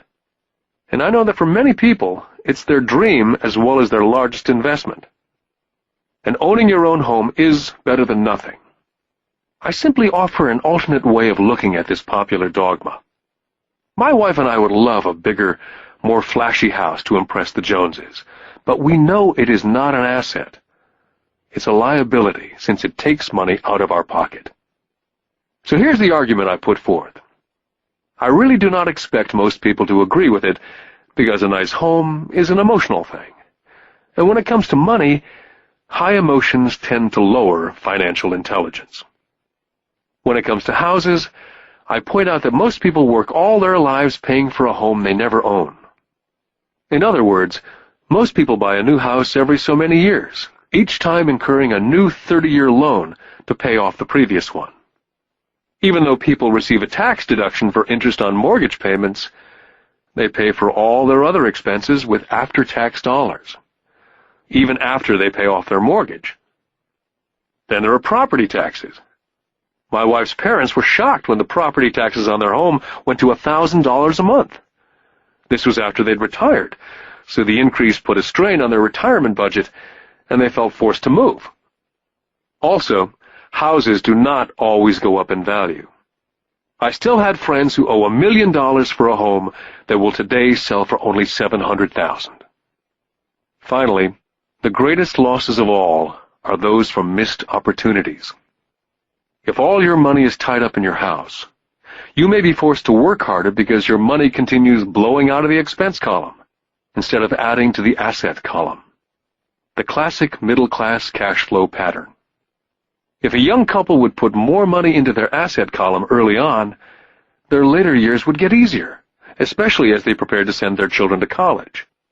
Their assets would have grown and would be available to help cover expenses. All too often, a house only serves as a vehicle for incurring a home equity loan to pay for mounting expenses.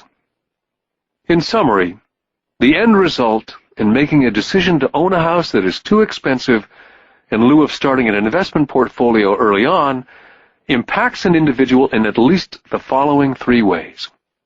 Number 1, loss of time, during which other assets could have grown in value. Number 2, loss of additional capital, which could have been invested instead of paying for high-maintenance expenses related directly to the home. Number 3, loss of education. Too often, people count their house, savings, and retirement plan as all they have in their asset column. Because they have no money to invest, they simply do not invest. This costs them investment experience.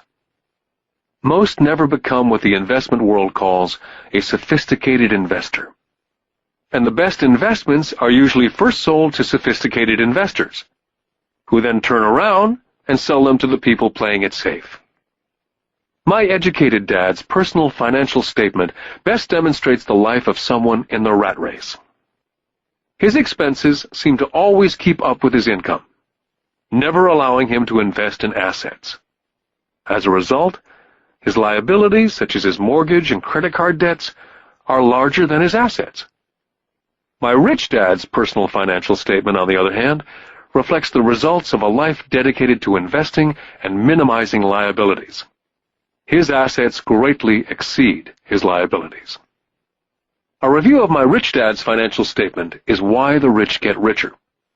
The asset column generates more than enough income to cover expenses, with the balance reinvested into the asset column.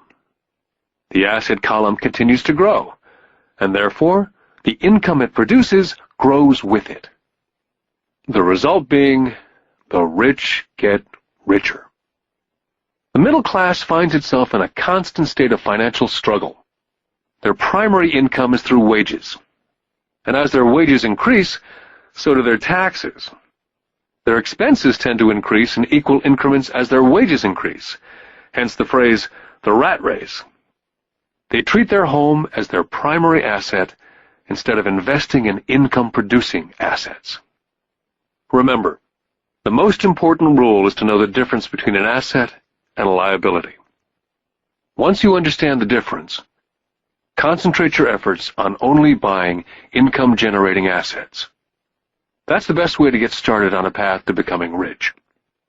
Keep doing that, and your asset column will grow. Focus on keeping liabilities and expenses down. This will make more money available to continue pouring into the asset column. This pattern of treating your home as an investment, and the philosophy that a pay raise means you can buy a larger home or spend more, is the foundation of today's debt-ridden society.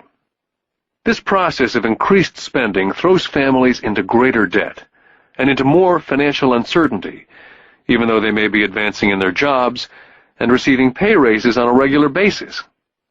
This is high-risk living caused by weak financial education. As an employee who's also a homeowner, your working efforts are generally as follows. You work for someone else. Most people, working for a paycheck, are making the owner or the shareholders richer. Your efforts and success will help provide for the owner's success and retirement. Next, you work for the government. The government takes its share from your paycheck before you even see it. By working harder, you simply increase the amount of taxes taken by the government. Most people work from January to May just for the government. And finally, you work for the bank. After taxes, your next largest expense is usually your mortgage and credit card debt. The problem with simply working harder is that each of these three levels takes a greater share of your increased efforts. You need to learn how to have your increased efforts benefit you and your family directly. Once you've decided to concentrate on minding your own business, how do you set your goals? For most people, they must keep their profession and rely on their wages to fund their acquisition of assets. As their assets grow, how do they measure the extent of their success? When does someone realize that they are rich, that they have wealth? As well as having my own definitions for assets and liabilities, I also have my own definition for wealth. Actually, I borrowed it from a man named Buckminster Fuller. Some people call him a quack, and others call him a living genius. Years ago, he got all the architects buzzing because he applied for a patent in 1961 for something called a geodesic dome. But in the application, Fuller also said something about wealth. It was pretty confusing at first, but after reading it for a while, it began to make some sense. Wealth is a person's ability to survive so many number of days forward. Or, if I stopped working today, how long could I survive? Unlike net worth, the difference between your assets and liabilities, which is often filled with a person's expensive junk and opinions of what things are worth, this definition creates the possibility for developing a truly accurate measurement. I could now measure and really know where I was in terms of my goal to become financially independent. Although net worth often includes these non-cash producing assets like stuff you bought that now sits in your garage, wealth measures how much money your money is making, and therefore your financial survivability. Wealth is the measure of the cash flow from the asset column compared with the expense column. Let's use an example. Let's say I have a cash flow from my asset column of $1,000 a month, and I have monthly expenses of $2,000. What's my wealth? Let's go back to Buckminster Fuller's definition. Using his definition, how many days forward can I survive? And let's assume a 30-day month. By that definition, I have enough cash flow for half a month. When I have achieved $2,000 a month cash flow from my assets, then I will be wealthy. I now have income generated from assets each month that fully covers my monthly expenses. If I want to increase my expenses, I first must increase my cash flow from assets to maintain this level of wealth. take notice that it's at this point that I am no longer dependent on my wages. I have focused on and been successful in building an asset column that's made me financially independent. If I quit my job today, I would be able to cover my monthly expenses with the cash flow from my assets. My next goal would be to have the excess cash flow from my assets reinvested into the asset column. The more money that goes into my asset column, the more my asset column grows. The more my assets grow, the more my cash flow grows. And as long as I keep my expenses less than the cash flow from these assets, I will grow richer, with more and more income from sources other than my physical labor. As this reinvestment continues, I am well on my way to being rich. The actual definition of rich is in the eye of the beholder.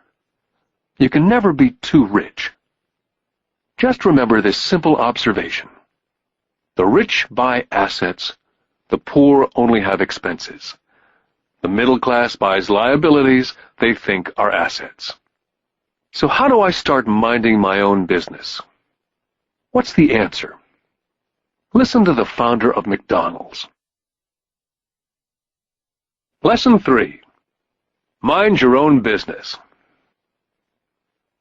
In 1974, Ray Kroc, the founder of McDonald's, was asked to speak at the MBA class at the University of Texas at Austin. A dear friend of mine, Keith Cunningham, was a student in that MBA class. After a powerful and inspiring talk, the class adjourned, and the students asked Ray if he would join them at their favorite hangout to have a few beers. Ray graciously accepted. "What business am I in?" Ray asked, once the group had all their beers in hand. Everyone laughed, said Keith. Most of the MBA students thought Ray was just fooling around. No one answered, so Ray asked the question again. "What business do you think I'm in?" The students laughed again. And finally one brave soul yelled out, "Ray, who in the world does not know that you're in the hamburger business?" Ray chuckled. "That's what I thought you'd say."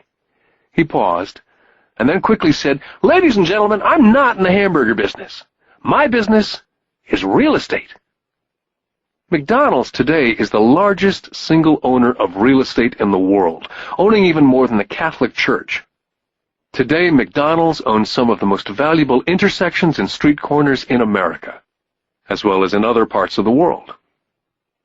Keith said it was one of the most important lessons in his life. Today, Keith owns car washes, but his business is the real estate under those car washes. The previous chapter ended with a statement illustrating that most people work for everyone but themselves. They work first for the owners of the company, then for the government through taxes, and finally for the bank that owns their mortgage. As a young boy, we did not have a McDonald's nearby.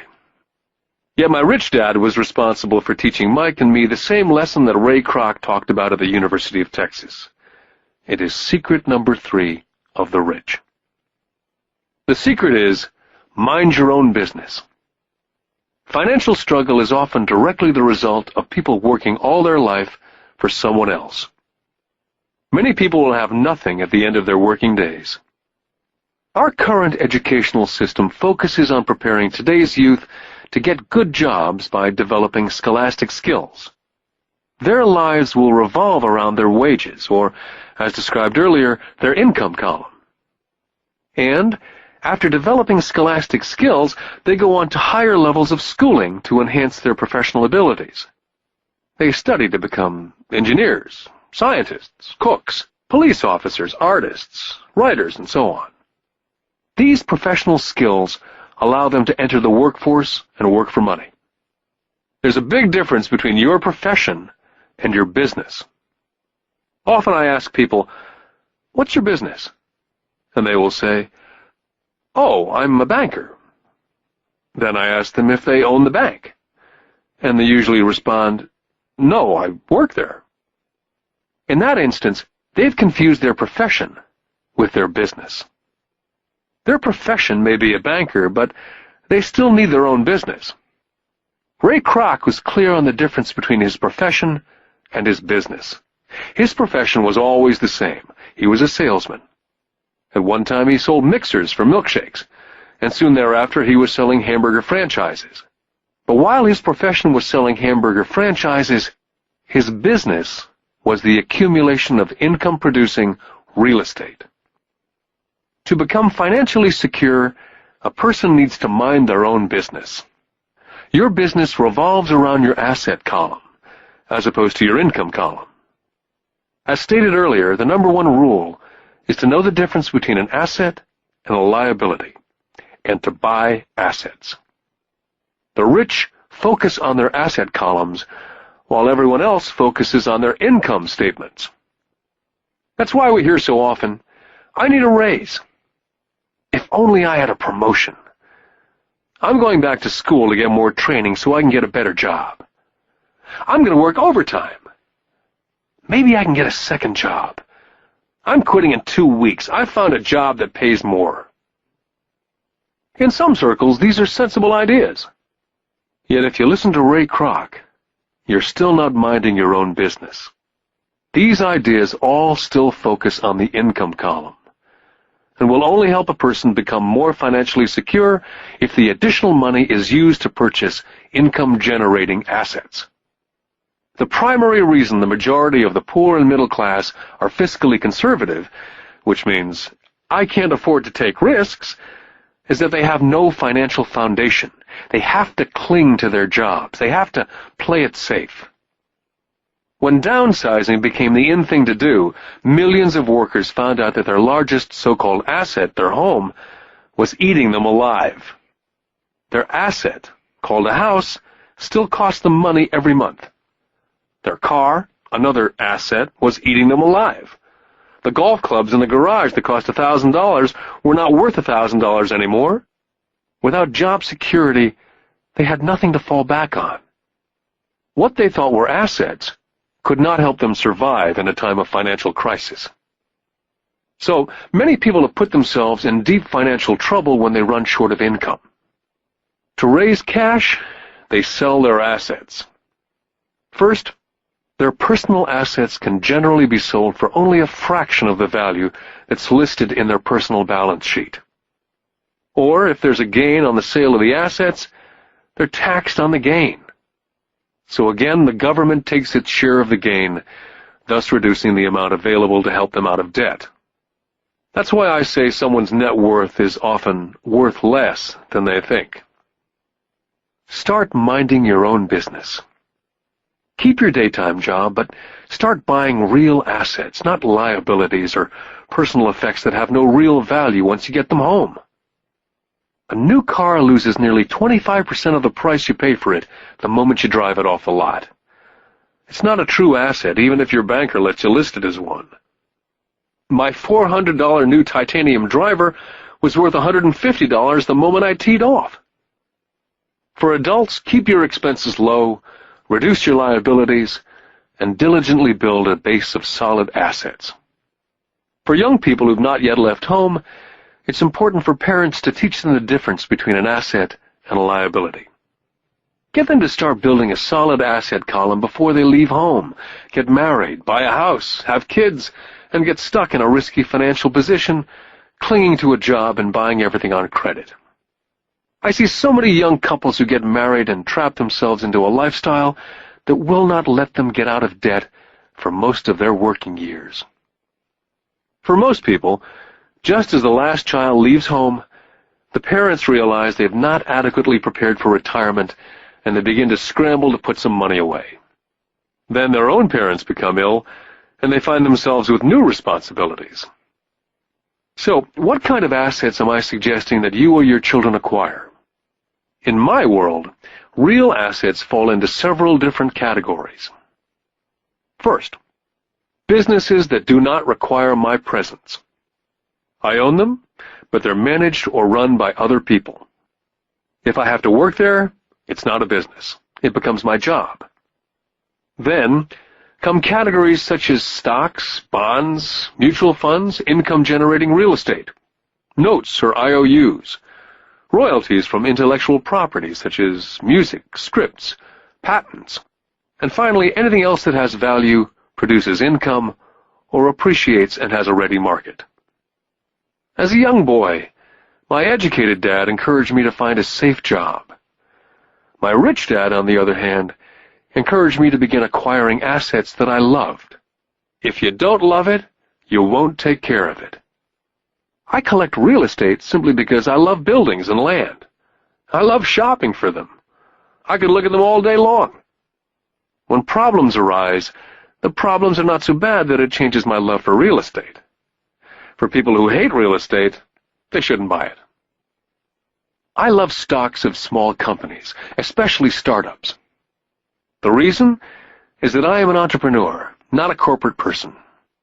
In my early years, I worked in large organizations, such as Standard Oil of California, the U.S. Marine Corps, and Xerox Corporation. I enjoyed my time with those organizations and have fond memories, but I know deep down I'm not a company man. I like starting companies, not running them. So my stock buys are usually of small companies, and sometimes I even start the company and take it public. Fortunes are made in new stock issues, and I love the game. Many people are afraid of small-cap companies and call them risky, and they are.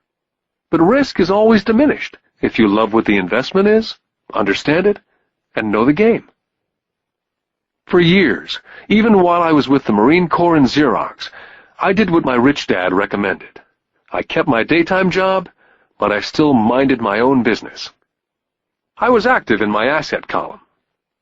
I traded real estate and small stocks. Rich Dad always stressed the importance of financial literacy. The better I was at understanding the accounting and cash management, the better I would be at analyzing investments and eventually starting and building my own company. I would not encourage anyone to start a company unless they really want to. Knowing what I know about running a company, I would not wish that task on anyone. There are times when people cannot find employment where starting a company is a solution for them. The odds are against success. 9 out of 10 companies fail in 5 years. Of those that survive the first 5 years, 9 out of every 10 of those eventually fail as well. So only if you really have the desire to own your own company do I recommend it. Otherwise, keep your daytime job and mind your own business. When I say mind your own business, I mean to build and keep your asset column strong. Once a dollar goes into it, never let it come out. Think of it this way. Once a dollar goes into your asset column, it becomes your employee. The best thing about money is that it works 24 hours a day and can work for generations. Keep your daytime job, be a great, hard-working employee, but keep building that asset column. As your cash flow grows, you can buy some luxuries. An important distinction is that rich people buy luxuries last, while the poor and middle class tend to buy luxuries first. The poor and middle class often buy luxury items such as big houses, diamonds, furs, jewelry, or boats because they want to look rich. They look rich, but in reality they just get deeper in debt on credit. The old money people, the long-term rich, built their asset column first. Then the income generated from the asset column bought their luxuries. The poor and middle class buy luxuries with their own sweat, blood, and children's inheritance. A true luxury is a reward for investing in and developing a real asset. For example, when my wife and I had extra money coming from our apartment houses, she went out and bought her Mercedes. It didn't take any extra work or risk on her part, because the apartment house bought the car. She did, however, have to wait for it for 4 years while the real estate investment portfolio grew and finally began throwing off enough extra cash flow to pay for the car. But the luxury, the Mercedes, was a true reward because she had proved she knew how to grow her asset column. That car now means a lot more to her than simply another pretty car. It means she used her financial intelligence to afford it. What most people do is they impulsively go out and buy a new car or some other luxury on credit. They may feel bored and just want a new toy. Buying a luxury on credit often causes a person to sooner or later actually resent that luxury because the debt on the luxury becomes a financial burden. After you've taken the time and invested in and built your own business, you're now ready to add the magic touch, the biggest secret of the rich. The secret that puts the rich way ahead of the pack. The reward at the end of the road for diligently taking the time to mind your own business. Lesson 4. The history of taxes and the power of corporations. I remember in school being told the story of Robin Hood and his merry men. My school teacher thought it was a wonderful story of a romantic hero, a Kevin Costner type, who robbed from the rich and gave to the poor. My rich dad did not see Robin Hood as a hero. He called Robin Hood a crook. Robin Hood may be long gone, but his followers live on. How often I still hear people say, "Why don't the rich pay for it?" Or, "The rich should pay more in taxes and give it to the poor." It's this idea of Robin Hood, or taking from the rich to give to the poor, that has caused the most pain for the poor and the middle class. The reason the middle class is so heavily taxed is because of the Robin Hood ideal. The real reality is that the rich are not taxed. It's the middle class who pays for the poor, especially the educated upper-income middle class. Again, to understand fully how things happen, we need to look at the historical perspective. We need to look at the history of taxes. Although my highly educated dad was an expert on the history of education, my rich dad fashioned himself as an expert on the history of taxes. Rich Dad explained to Mike and me that in England and America originally, there were no taxes. Occasionally, there were temporary taxes levied in order to pay for wars. The king or the president would put the word out and ask everyone to chip in. Taxes were levied in Britain for the fight against Napoleon from 1799 to 1816. And in America, taxes were levied to pay for the Civil War from 1861 to 1865. In 1874, England made income tax a permanent levy on its citizens. In 1913, an income tax became permanent in the United States with the adoption of the 16th Amendment to the Constitution. What these historical dates fail to reveal is that both of these taxes were initially levied against only the rich. It was this point that Rich Dad wanted Mike and me to understand. He explained that the idea of taxes was made popular and accepted by the majority by telling the poor and the middle class that taxes were created only to punish the rich. This is how the masses voted for the law, and it became constitutionally legal. Although it was intended to punish the rich, in reality it wound up punishing the very people who voted for it, the poor and the middle class. Once government got a taste of money, the appetite grew, said Rich Dad. Your dad and I are exactly opposite. He's a government bureaucrat, and I'm a capitalist.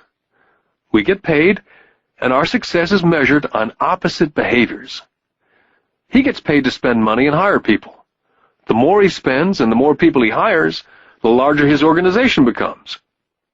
In the government, the larger his organization, the more he's respected. On the other hand, within my organization, the fewer people I hire and the less money I spend, the more I'm respected by my investors. That's why I don't like government people. They have different objectives from most business people. As the government grows, more and more tax dollars will be needed to support it. As I said, the passage of taxes was only possible because the masses believed in the Robin Hood theory of economics, which was to take from the rich and give to everyone else. The problem was that the government's appetite for money was so great that taxes soon needed to be levied on the middle class, and from there it kept trickling down. The rich, on the other hand, saw an opportunity. They did not play by the same set of rules. As I've stated, the rich already knew about corporations, which became popular in the days of sailing ships. The rich created the corporation as a vehicle to limit their risk to the assets of each voyage. The rich put their money into a corporation to finance the voyage. The corporation would then hire a crew to sail to the New World to look for treasures.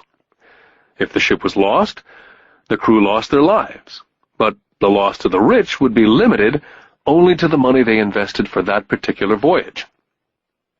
It's the knowledge of the power of the legal structure of the corporation that really gives the rich a vast advantage over the poor and the middle class. Having two fathers teaching me, one a socialist and the other a capitalist, I quickly began to realize that the philosophy of the capitalist made more financial sense to me. It seemed to me that the socialists ultimately penalized themselves due to their lack of financial education. No matter what the take-from-the-rich crowd came up with, the rich always found a way to outsmart them. That is how taxes were eventually levied on the middle class. The rich outsmarted the intellectuals solely because they understood the power of money, a subject not taught in schools. How did the rich outsmart the intellectuals? Once the take-from-the-rich tax was passed, cash started flowing into government coffers. Initially, people were happy. Money was handed out to government workers and the rich. It went to government workers in the form of jobs and pensions. It went to the rich via their factories receiving government contracts. The government became a large pool of money, but the problem was the fiscal management of that money.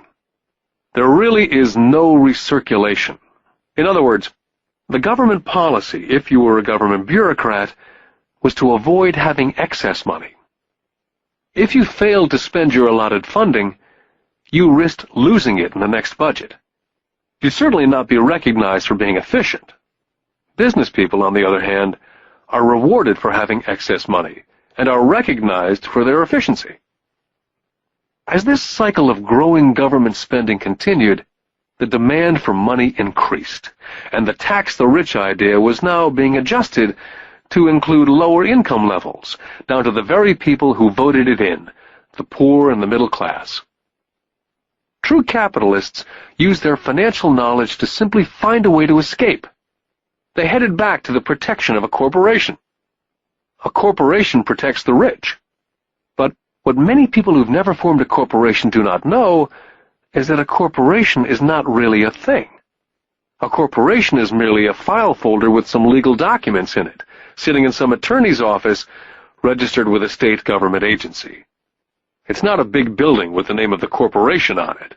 It's not a factory or a group of people. A corporation is merely a legal document that creates a legal body without a soul. The wealth of the rich was once again protected. Once again, the use of corporations became popular once the permanent income laws were passed, because the income tax rate of a corporation was less than the individual income tax rates. In addition, as I said earlier, certain expenses could be paid with pre-tax dollars within the corporation. This war between the haves and the have-nots has been going on for hundreds of years. It's the take-from-the-rich crowd versus the rich. The battle is waged whenever and wherever laws are made. The battle will go on forever. The problem is, the people who lose are the uninformed, the ones who get up every day and diligently go to work and pay taxes. If they only understood the way the rich play the game, they could play it too. Then they would be on their way to their own financial independence. This is why I cringe every time I hear a parent advise their children to go to school so they can find a safe, secure job. An employee with a safe, secure job without financial aptitude has no escape. Average Americans today work 5 to 6 months for the government before they make enough to cover their taxes. In my opinion, that is a long time. The harder you work, the more you pay the government. That's why I believe that the idea of take from the rich backfired on the very people who voted it in. Every time people try to punish the rich don't simply comply, they react. They have the money, power, and intent to change things. They do not just sit there and voluntarily pay more taxes. They search for ways to minimize their tax burden. They hire smart attorneys and accountants and persuade politicians to change laws or create legal loopholes. They have the resources to effect change. The poor and the middle class do not have the same resources. They sit there and let the government's needles enter their arm and allow the blood donation to begin. Today, I'm constantly shocked at the number of people who pay more taxes or take fewer deductions simply because they are afraid of the government. And I do know how frightening and intimidating a government tax agent can be. I have had friends who have had their businesses shut down and destroyed, only to find out it was a mistake on the part of the government. I realize all that. But the price of working from January to mid-May is a high price to pay for that intimidation. My poor dad never fought back. My rich dad didn't either. He just played the game smarter, and he did it through corporations, the biggest secret of the rich. My highly educated dad always encouraged me to seek a good job with a strong corporation. He spoke of the virtues of working your way up the corporate ladder. He didn't understand that by relying solely on a paycheck from a corporate employer, I would be a docile cow ready for milking. When I told my rich dad of my father's advice, he only chuckled. "Why not own the ladder?" was all he said. As a young boy, I didn't understand what Rich Dad meant by owning my own corporation. It was an idea that seemed impossible and intimidating. Although I was excited by the idea, my youth would not let me envision the possibility that grown-ups would someday work for a company I would own. The point is, if not for my rich dad, I would have probably followed my educated dad's advice. It was merely the occasional reminder of my rich dad that kept the idea of owning my own corporation alive and kept me on a different path. By the time I was 15 or 16, I knew I was not going to continue down the path my educated dad was recommending. I did not know how I was going to do it, but I was determined not to head in the direction most of my classmates were heading. That decision changed my life. It was not until I was in my mid-20s that my rich dad's advice began to make more sense. I was just out of the Marine Corps and working for Xerox. I was making a lot of money, but every time I looked at my paycheck, I was always disappointed. The deductions were so large, and the more I worked, the greater the deductions. As I became more successful, my bosses talked about promotions and raises. It was flattering, but I could hear my rich dad asking me in my ear, "Who are you working for? Who are you making rich?" In 1974, while still an employee for Xerox, I formed my first corporation and began minding my own business. There were already a few assets in my asset column, but now I was determined to focus on making it bigger. Those paychecks with all the deductions made all the years of my rich dad's advice make total sense. I could see the future if I followed my educated dad's advice. Many employers feel that advising their workers to mind their own business is bad for business. I'm sure it can be for certain individuals, but for me, focusing on my own business, developing assets, made me a better employee. I now had a purpose. I came in early and worked diligently, amassing as much money as possible so I could begin investing in real estate. Hawaii was just set to boom, and there were fortunes to be made. The more I realized we were in the beginning stages of a boom, the more Xerox machines I sold. The more I sold, the more money I made, and of course, the more deductions there were from my paycheck. It was inspiring. I wanted out of the trap of being an employee so badly that I worked harder, not less. By 1978, I was consistently one of the top 5 salespeople in sales, often number 1. I badly wanted out of the rat race. In less than 3 years, I was making more in my own little corporation, which was a real estate holding company, than I was making at Xerox. And the money I was making in my asset column in my own corporation was money working for me, not me pounding on doors selling copiers. My rich dad's advice made much more sense. Soon the cash flow from my properties was so strong that my company bought me my first Porsche. My fellow Xerox salespeople thought I was spending my commissions. I wasn't. I was investing my commissions in assets. My money was working hard to make more money. Each dollar in my asset column was a great employee, working hard to make more employees and buy the boss a new Porsche with before-tax dollars. I began to work harder for Xerox. The plan was working, and my Porsche was the proof. By using the lessons I learned from my rich dad, I was able to get out of the proverbial rat race of being an employee at an early age. It was made possible because of the strong financial knowledge I'd acquired through these lessons. Without this financial knowledge, which I call my financial IQ, my road to financial independence would have been much more difficult. I now teach others through financial seminars in the hope that I may share my knowledge with them. Whenever I do my talks, I remind people that financial IQ is made up of knowledge from 4 broad areas of expertise. The first area is accounting, what I call financial literacy, a vital skill if you want to build an empire. The more money you're responsible for, the more accuracy is required, or the house comes tumbling down. This is the left brain side, or the details. Financial literacy is the ability to read and understand financial statements. This ability allows you to identify the strengths and weaknesses of any business. The second is investing, what I call the science of making money. This involves strategies and formulas. This is the right brain side, or the creative side. Next, you must obtain expertise in understanding markets, the science of supply and demand. There's a need to know the technical aspects of the market, which is emotion-driven. The Tickle Me Elmo doll during Christmas 1996 is a case of technical or emotion-driven market. The other market factor is the fundamental or the economic sense of an investment.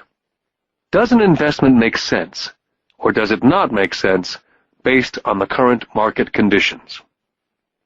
Finally, you must understand the law.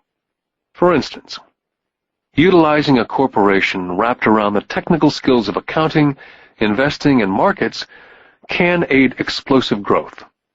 An individual with the knowledge of the tax advantages and protection provided by a corporation can get rich so much faster than someone who's an employee or a small business sole proprietor.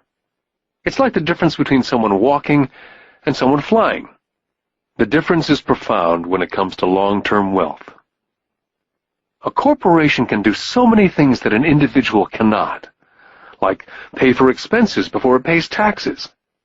That is a whole area of expertise that is so exciting, but not necessary to get into unless you have sizable assets or a business. Employees earn and get taxed, and they try to live on what's left. A corporation earns, spends everything it can, and is taxed on anything that's left. It's one of the biggest legal tax loopholes that the rich use. They're easy to set up and are not expensive if you own investments that are producing good cash flow. For example, by owning your own corporation, car payments, insurance, repairs are company expenses. Most restaurant meals are partial expenses, and on and on. All are paid for legally with pre-tax dollars. Lesson 5. The Rich Invent Money. I've been teaching professionally since 1984. It's been a great experience and rewarding. It's also a disturbing profession, for I've taught thousands of individuals, and I see one thing in common in all of us, myself included. We all have tremendous potential, and we are all blessed with gifts. Yet the one thing that holds all of us back is some degree of self-doubt. It's not so much the lack of technical information that holds us back, but more the lack of self-confidence. Some are more affected than others. Once we leave school, most of us know that it's not as much a matter of college degrees or good grades that count. In the real world, outside of academics, something more than just grades is required. I've heard it called guts, chutzpah, balls, audacity, bravado, cunning, daring, tenacity, and brilliance. This factor, whatever it's labeled, ultimately decides one's future much more than school grades. Inside each of us is one of these brave, brilliant, and daring characters. There's also the flip side of that character. People who could get down on their knees and beg if necessary. After a year in Vietnam as a Marine Corps pilot, I intimately got to know both of those characters inside of me. One is not better than the other. Yet as a teacher, I recognized that it was excessive fear and self-doubt that were the greatest detractors of personal genius. It broke my heart to see students know the answers, yet lack the courage to act on the answer. Often in the real world, it's not the smart that get ahead, but the bold. In my personal experience, your financial genius requires both technical knowledge as well as courage. If fear is too strong, the genius is suppressed. In my classes, I strongly urge students to learn to take risks, to be bold, to let their genius convert that fear into power and brilliance. It works for some and just terrifies others. I've come to realize that for most people, when it comes to the subject of money, they would rather play it safe. I've had to field questions such as, why take risks? Why should I bother developing my financial IQ? Why should I become financially literate? And I answer, just to have more options. There are huge changes up ahead. There will be 100 people like Bill Gates, and hugely successful companies like Microsoft created every year, all over the world. And there also will be many more bankruptcies, layoffs, and downsizing. So why bother developing your financial IQ? Because if you do, you will prosper greatly. And if you don't, this period of time will be a frightening one. Land was wealth 300 years ago. So the person who owned the land owned the wealth. Then it was factories and production. And America rose to dominance. The industrialist owned the wealth. Today, it's information. And the person who has the most timely information owns the wealth. The problem is, information flies all around the world at the speed of light. The new wealth cannot be contained by boundaries and borders as lands and factories were. The changes will be faster and more dramatic. There will be a dramatic increase in the number of new multimillionaires. There also will be those who are left behind. Today I find so many people struggling, often working harder, simply because they cling to old ideas. They want things to be the way they were. They resist change. I know people who are losing their jobs or their houses, and they blame technology or the economy or their boss. Sadly, they fail to realize that they might be the problem. Old ideas are their biggest liability. It's a liability simply because they fail to realize that while that idea or way of doing something was an asset yesterday, yesterday is gone. One afternoon I was teaching investing, using a game I'd invented, cash flow, as a teaching tool. A friend had brought someone along to attend the class. This friend of a friend was recently divorced, had been badly burned in the divorce settlement, and was now searching for some answers. Her friend thought the class might help. The game was designed to help people learn how money works. In playing the game, they learn about the interaction of the income statement with the balance sheet. They learn how cash flows between the two, and how the road to wealth is through striving to increase your monthly cash flow from the asset column to the point that it exceeds your monthly expenses. Once you accomplish this, you're able to get out of the rat race and onto the fast track. As I've said, some people hate the game, some love it, and others miss the point. This woman missed a valuable opportunity to learn something. In the opening round, she drew a doodad card with the boat on it. At first she was happy. Oh, I've got the boat! Then, as her friend tried to explain how the numbers worked on her income statement and balance sheet, she got frustrated because she had never liked math. The rest of her table waited while her friend continued explaining the relationship between the income statement, balance sheet, and monthly cash flow. Suddenly, when she realized how the numbers worked, it dawned on her that her boat was eating her alive. Later on in the game, she was also downsized and had a child. It was a horrible game for her. After the class, her friend came by and told me that she was upset. She'd come to the class to learn about investing and did not like the idea that it took so long to play a silly game. Her friend attempted to tell her to look within herself, to see if the game reflected on herself in any way. With that suggestion, the woman demanded her money back. She said that the very idea that a game could be a reflection of her was ridiculous. Her money was promptly refunded, and she left. Since 1984, I have made millions simply by doing what the school system does not. In school, most teachers lecture. I hated lectures as a student. I was soon bored, and my mind would drift. In 1984, I began teaching via games and simulations. I always encouraged adult students to look at games as reflecting back to what they know and what they needed to learn. Most importantly, a game reflects back on one's behavior. It's an instant feedback system. Instead of the teacher lecturing you, the game is feeding back a personalized lecture, custom-made just for you.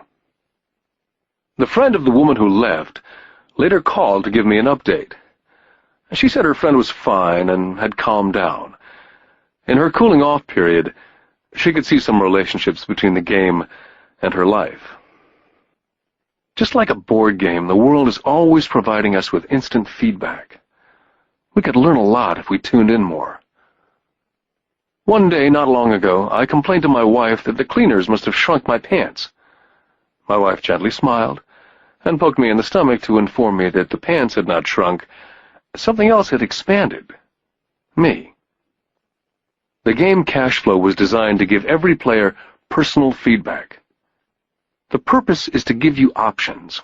If you draw the boat card and it puts you into debt, the question is, now what can you do? How many different financial options can you come up with? That's the purpose of the game. To teach players to think and create new and various financial options. I've watched this game played by more than 1,000 people.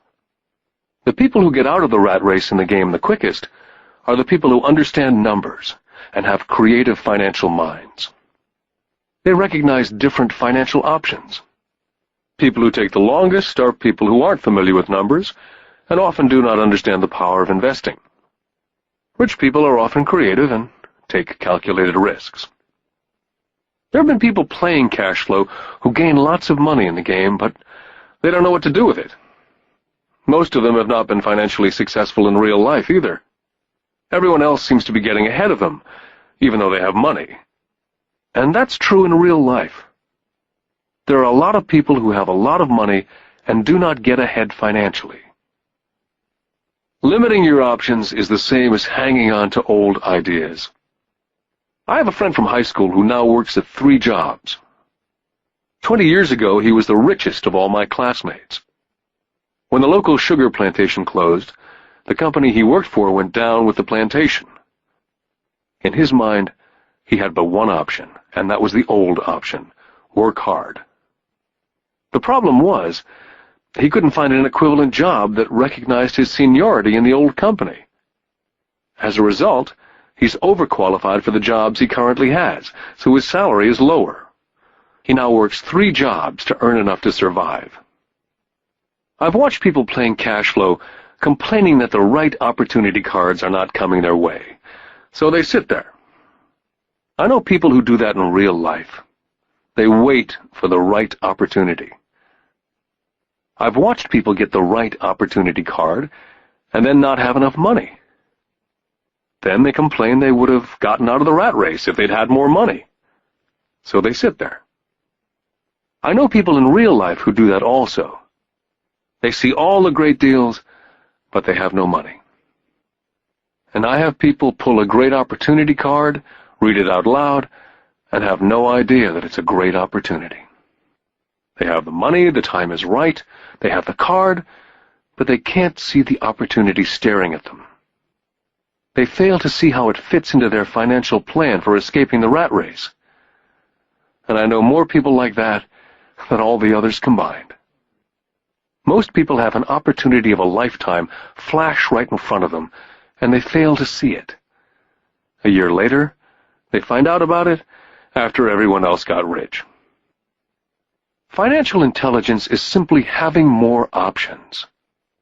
If the opportunities aren't coming your way, what else can you do to improve your financial position?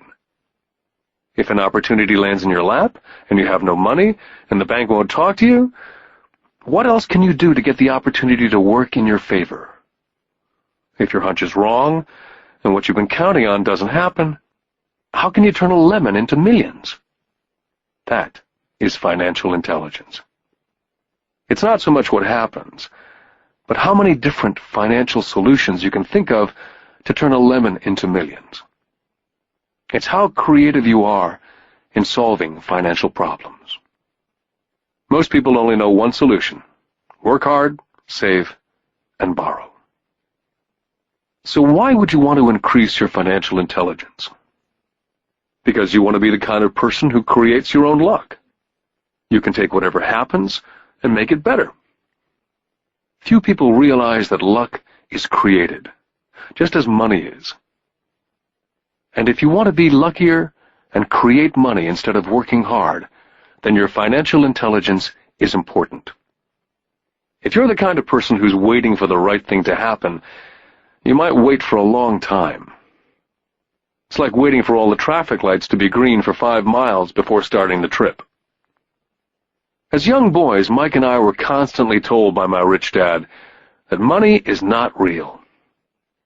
Rich Dad occasionally reminded us of how close we came to the secret of money on that first day we got together and began making money out of plaster of Paris.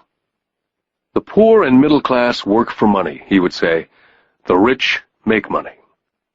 The more real you think money is, the harder you will work for it. If you can grasp the idea that money is not real, you will grow richer faster. What is it? Was a question Mike and I often came back with. What is money if it's not real? What we agree it is, was all Rich Dad would say. The single most powerful asset we all have is our mind. If it's trained well, it can create enormous wealth in what seems to be an instant. I'll give you a simple example of creating money. In the early 1990s, the economy of Phoenix was horrible. I was watching the TV show Good Morning America when a financial planner came on and began forecasting doom and gloom. His advice was to save money. Put $100 away every month, he said, and in 40 years you will be a multimillionaire. Well, putting money away every month is a sound idea. It is one option, the option most people subscribe to. The problem is this. It blinds the person from what's really going on. They miss major opportunities for much more significant growth of their money. The world is passing them by. As I said, the economy was terrible at that time. For investors, this is the perfect market condition. A chunk of my money was in the stock market and in apartment houses. I was short of cash. Because everyone was giving stuff away, I was buying. I was not saving money, I was investing. My wife and I had more than $1 million in cash working in a market that was rising fast. It was the best opportunity to invest. The economy was terrible. I just could not pass up these small deals. Houses that were once $100,000 were now $75,000. But instead of shopping at the local real estate office, I began shopping at the bankruptcy attorney's office or the courthouse steps. In these shopping places, a $75,000 house could sometimes be bought for $20,000 or less. For $2,000, which was loaned to me from a friend for 90 days for $200, I gave an attorney a cashier's check as a down payment. While the acquisition was being processed, I ran an ad in the paper advertising a $75,000 house for only $60,000 and no money down. The phone rang hard and heavy. Prospective buyers were screened, and once the property was legally mine, all the prospective buyers were allowed to look at the house. It was a feeding frenzy. The house sold in a few minutes. I asked for a $2,500 processing fee, which they gladly handed over, and the escrow and title company took over from there. I returned the $2,000 to my friend with an additional $200. He was happy, the home buyer was happy, the attorney was happy, and I was happy. I'd sold a house for $60,000 that cost me $20,000. The $40,000 was created from money in my asset column in the form of a promissory note from the buyer. Total working time, 5 hours. During this depressed market, my wife and I were able to do 6 of these simple transactions in our spare time. While the bulk of our money was in larger properties in the stock market, we were able to create more than $190,000 in assets, notes at 10% interest, in those 6 buy, create, and sell transactions. That comes to approximately $19,000 a year income, much of it sheltered through our private corporation. Much of that $19,000 a year goes to pay for our company cars, gas, trips, insurance, dinners with clients, and other things. By the time the government gets a chance to tax that income, it's been spent on legally allowed pre-tax expenses. This was a simple example of how money is invented, created, and protected using financial intelligence. Ask yourself how long it would take to save $190,000.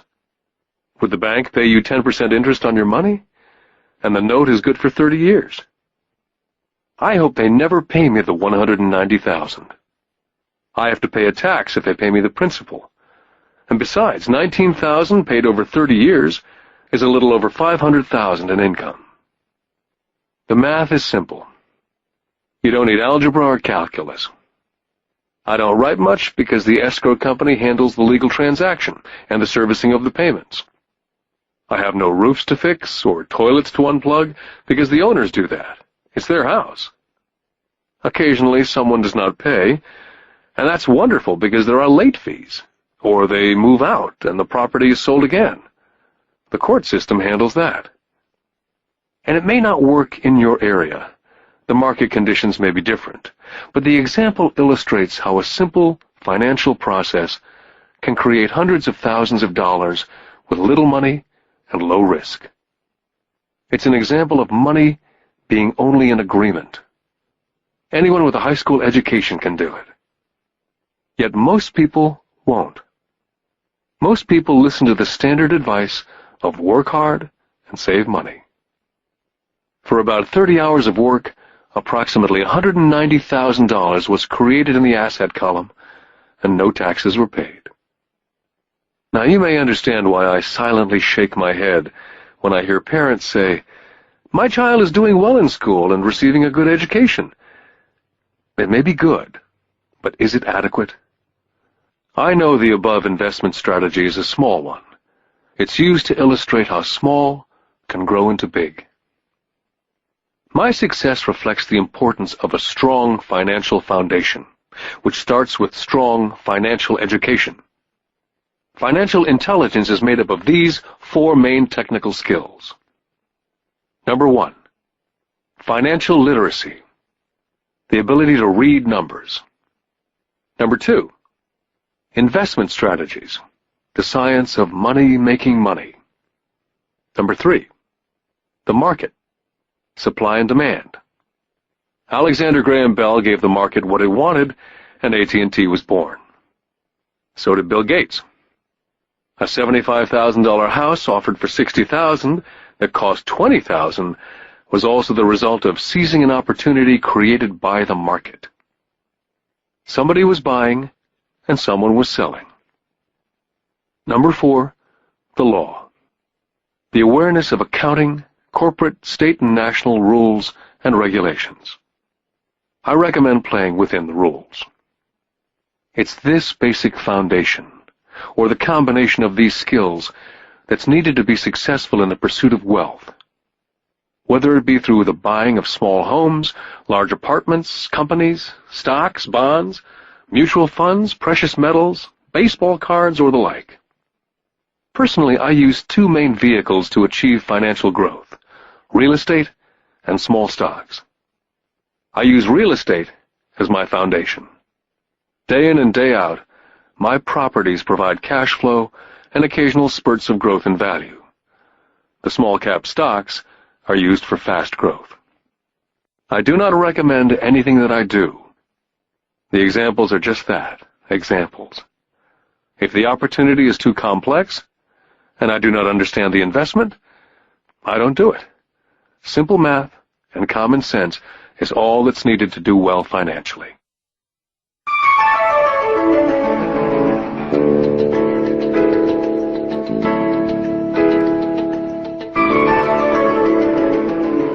Lesson 6. Work to learn. Don't work for money. In 1995, I granted an interview with a newspaper in Singapore. The young female reporter was on time, and the interview got underway immediately. We sat in the lobby of a luxurious hotel, sipping coffee and discussing the purpose of my visit to Singapore. I was to share the platform with Zig Ziglar. He was speaking on motivation, and I was speaking on the secrets of the rich. "Someday I'd like to be a best-selling author like you," she said. I'd seen some of the articles she'd written for the paper, and I was impressed. She had a tough, clear style of writing. Her articles held a reader's interest. "You have a great style," I said in reply. "What holds you back from achieving your dream?" "My work doesn't seem to go anywhere," she said quietly. "Everyone says that my novels are excellent, but nothing happens, so I keep my job with the paper. At least it pays the bills." "Do you have any suggestions?" "Yes, I do," I said brightly. "A friend of mine here in Singapore runs a school that trains people to sell. He runs sales training courses for many of the top corporations here in Singapore. And I think attending one of his courses would greatly enhance your career." She stiffened. "Are you saying that I should go to school to learn to sell?" I nodded. "I have a master's degree in English literature. Why would I go to school to learn to be a salesperson? I'm a professional." She was now packing her briefcase forcibly. The interview was over. On the coffee table sat a copy of my first book. I picked it up as well as the notes that she jotted down in her legal pad. "Do you see this?" I said, pointing to her notes. She looked down at her notes. "What?" she said, confused. Again, I pointed deliberately to her notes. On her pad, she'd written, "Robert Kiyosaki, best-selling author." It says, best-selling author, not best-writing author. Her eyes widened immediately. "I'm a terrible writer.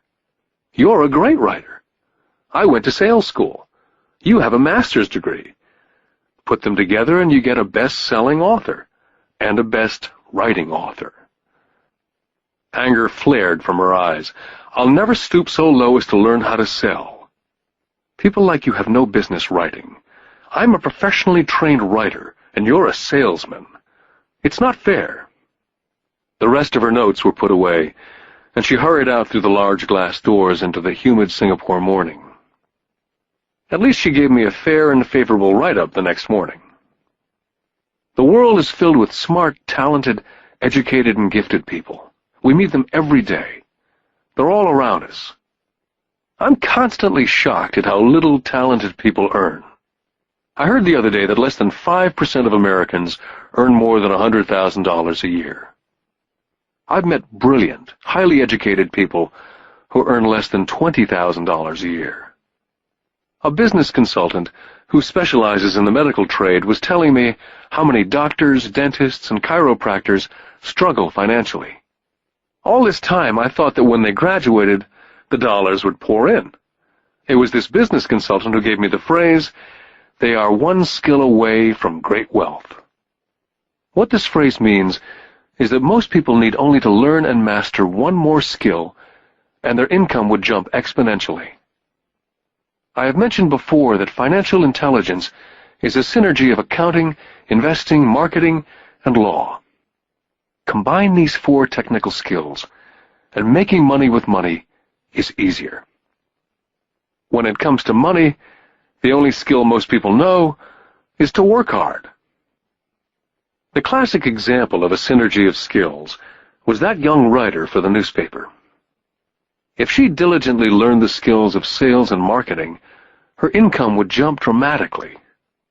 If I were her, I would take some courses in advertising, copywriting, as well as sales. Then instead of working at the newspaper, I would seek a job at an advertising agency. Even if it were a cut in pay, She'd learn how to communicate in shortcuts that are used in successful advertising. She also would spend time learning public relations, an important skill. She would learn how to get millions in free publicity. Then at night and on weekends, she could be writing her great novel. When it was finished, she'd be better able to sell her book. Then in a short while, she could be a best-selling author. When I graduated from the U.S. Merchant Marine Academy in 1969, my educated dad was happy. Standard Oil of California had hired me for its oil tanker fleet. I was a third mate, and the pay was low compared with my classmates, but it was okay for a first real job after college. My starting pay was about $42,000 a year, including overtime, and I only had to work for 7 months. I had 5 months of vacation.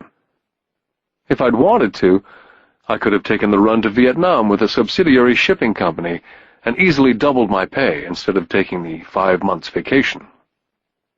I had a great career ahead of me, yet I resigned after 6 months with the company and joined the Marine Corps to learn how to fly.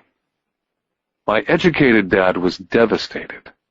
Rich Dad congratulated me. In school and in the workplace, the popular opinion is the idea of specialization. That is, in order to make more money or get promoted, you need to specialize. That is why medical doctors immediately begin to seek a specialty, such as orthopedics or pediatrics. The same is true for accountants, architects, lawyers, pilots, and others. My educated dad believed in the same dogma. That's why he was thrilled when he eventually achieved his doctorate. He often admitted that schools reward people who study more and more about less and less. Rich Dad encouraged me to do exactly the opposite. You want to know a little about a lot, was his suggestion. That's why for years I worked in different areas of his companies. For a while I worked in his accounting department. Although I would probably never have been an accountant, he wanted me to learn via osmosis. Rich Dad knew I would pick up jargon and a sense of what's important and what's not. I also worked as a busboy and construction worker, as well as in sales, reservations, and marketing. He was grooming Mike and me.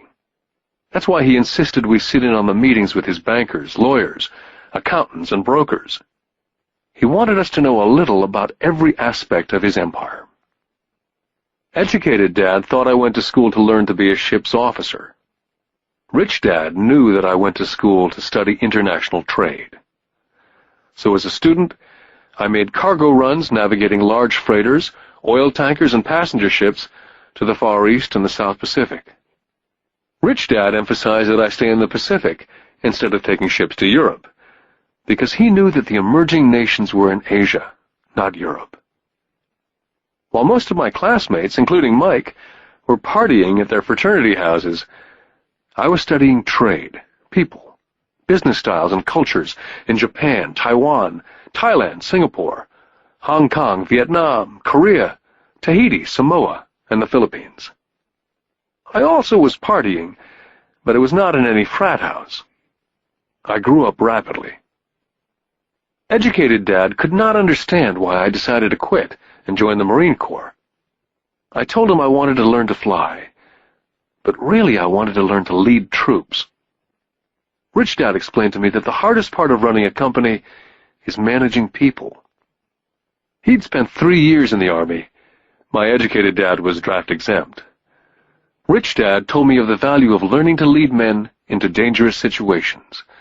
Leadership is what you need to learn next, he said. If you're not a good leader, you'll get shot in the back, just like they do in business. Returning from Vietnam in 1973, I resigned my commission, even though I loved flying. I found a job with Xerox Corporation. I joined it for one reason, and it was not for the benefits. I was a shy person, and the thought of selling was the most frightening subject in the world. Xerox is one of the best sales training programs in America. Rich Dad was proud of me. My educated dad was ashamed. Being an intellectual, he thought that salespeople were below him. I worked with Xerox for 4 years, until I overcame my fear of knocking on doors and being rejected. Once I could consistently be in the top 5 in sales, I again resigned and moved on, leaving behind another great career with an excellent company. In 1977, I formed my first company. Rich Dad had groomed Mike and me to take over companies, so I now had to learn to form them and put them together. My first product, the nylon and Velcro wallet, was manufactured in the Far East and shipped to a warehouse in New York, near where I had gone to school. My formal education was complete, and it was time to test my wings. If I failed, I went broke. Rich Dad thought it best to go broke before 30. You still have time to recover, was his advice. On the eve of my 30th birthday, my first shipment left Korea for New York. Today I still do business internationally, and as my rich dad encouraged me to do, I keep seeking the emerging nations. Today my investment company invests in South America, Asia, Norway, and Russia. There's an old cliché that goes, JOB is an acronym for just over broke. And unfortunately, I would say that the saying applies to millions of people. Because school does not think financial intelligence is an intelligence, most workers live within their means. They work and they pay bills. There's another horrible management theory that goes, workers work hard enough to not be fired, and owners pay just enough so that workers won't quit. And if you look at the pay scales of most companies, again I would say there is a degree of truth in that statement. The net result is that most workers never get ahead. They do what they've been taught to do. Get a secure job. Most workers focus on working for pay and benefits that reward them in the short term, but is often disastrous in the long run. Instead, I recommend to young people to seek work for what they will learn more than what they will earn. Look down the road at what skills they want to acquire before choosing a specific profession, and before getting trapped in the rat race. When I speak to adults who want to earn more money, I always recommend the same thing. I suggest taking a long view of their life. Instead of simply working for the money and security, which I admit are important, I suggest they take a second job that will teach them a second skill. Often I recommend joining a network marketing company, also called multi-level marketing, if they want to learn sales skills. Some of these companies have excellent training programs that help people get over their fear of failure and rejection, which are the main reasons people are unsuccessful. Education is more valuable than money in the long run. When I ask the classes I teach, how many of you can cook a better hamburger than McDonald's? Almost all of the students raise their hands. I then ask, so if most of you can cook a better hamburger, how come McDonald's makes more money than you? The answer is obvious. McDonald's is excellent at business systems. The reason so many talented people are poor is because they focus on building a better hamburger and know little to nothing about business systems. A friend of mine in Hawaii is a great artist. He makes a sizable amount of money. One day his mother's attorney called to tell him that she had left him $35,000. That is what was left of her estate after the attorney and the government took their shares. Immediately he saw an opportunity to increase his business by using some of this money to advertise. 2 months later, his first 4-color full-page ad appeared in an expensive magazine that targeted the very rich. The ad ran for 3 months. He received no replies from the ad, and all of his inheritance is now gone. He now wants to sue the magazine for misrepresentation. This is a common case of someone who can build a beautiful hamburger but knows little about business. When I asked him what he'd learned, his only reply was that advertising salespeople are crooks. I then asked him if he'd be willing to take a course in sales and a course in direct marketing. His reply, I don't have the time, and I don't want to waste my money. The world is filled with talented poor people.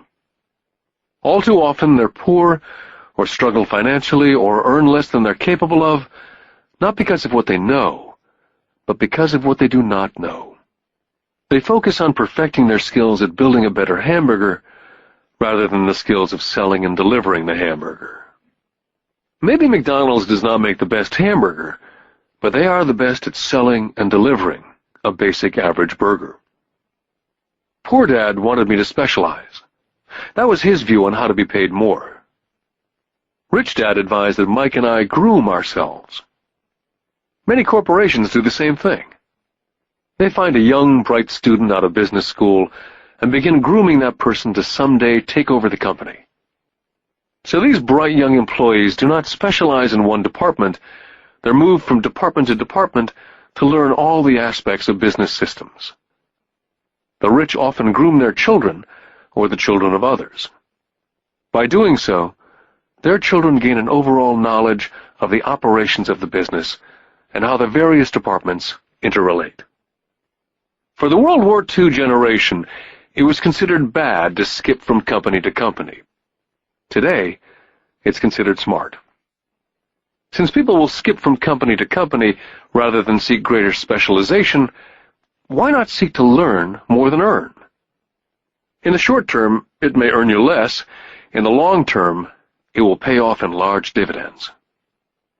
The main management skills needed for success are the management of cash flow, the management of systems, including yourself and time with family, and the management of people. The most important specialized skills are sales and understanding marketing. It's the ability to sell, therefore to communicate to another human being, be it a customer, employee, boss, spouse, or child, that is the base skill of personal success. It is communication skills such as writing, speaking, and negotiating that are crucial to a life of success. It's a skill that I work on constantly, attending courses or buying educational tapes to expand my knowledge.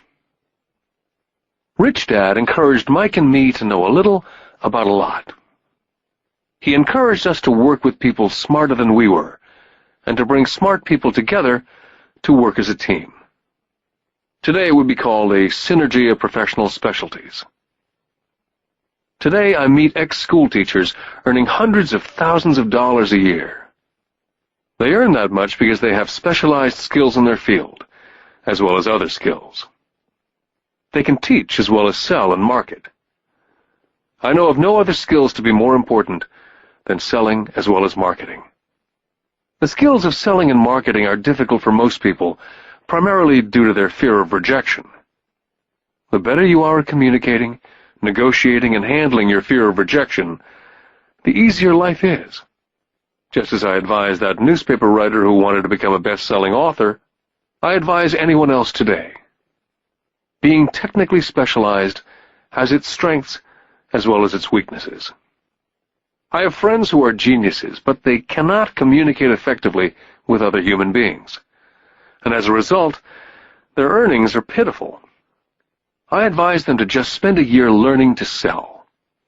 And even if they earn nothing, their communication skills will improve. And that is priceless. Getting started. I wish I could say acquiring wealth was easy for me, but it wasn't. So in response to the question, how do I start, I offer the thought process I go through on a day-by-day basis. It really is easy to find great deals. I promise you that.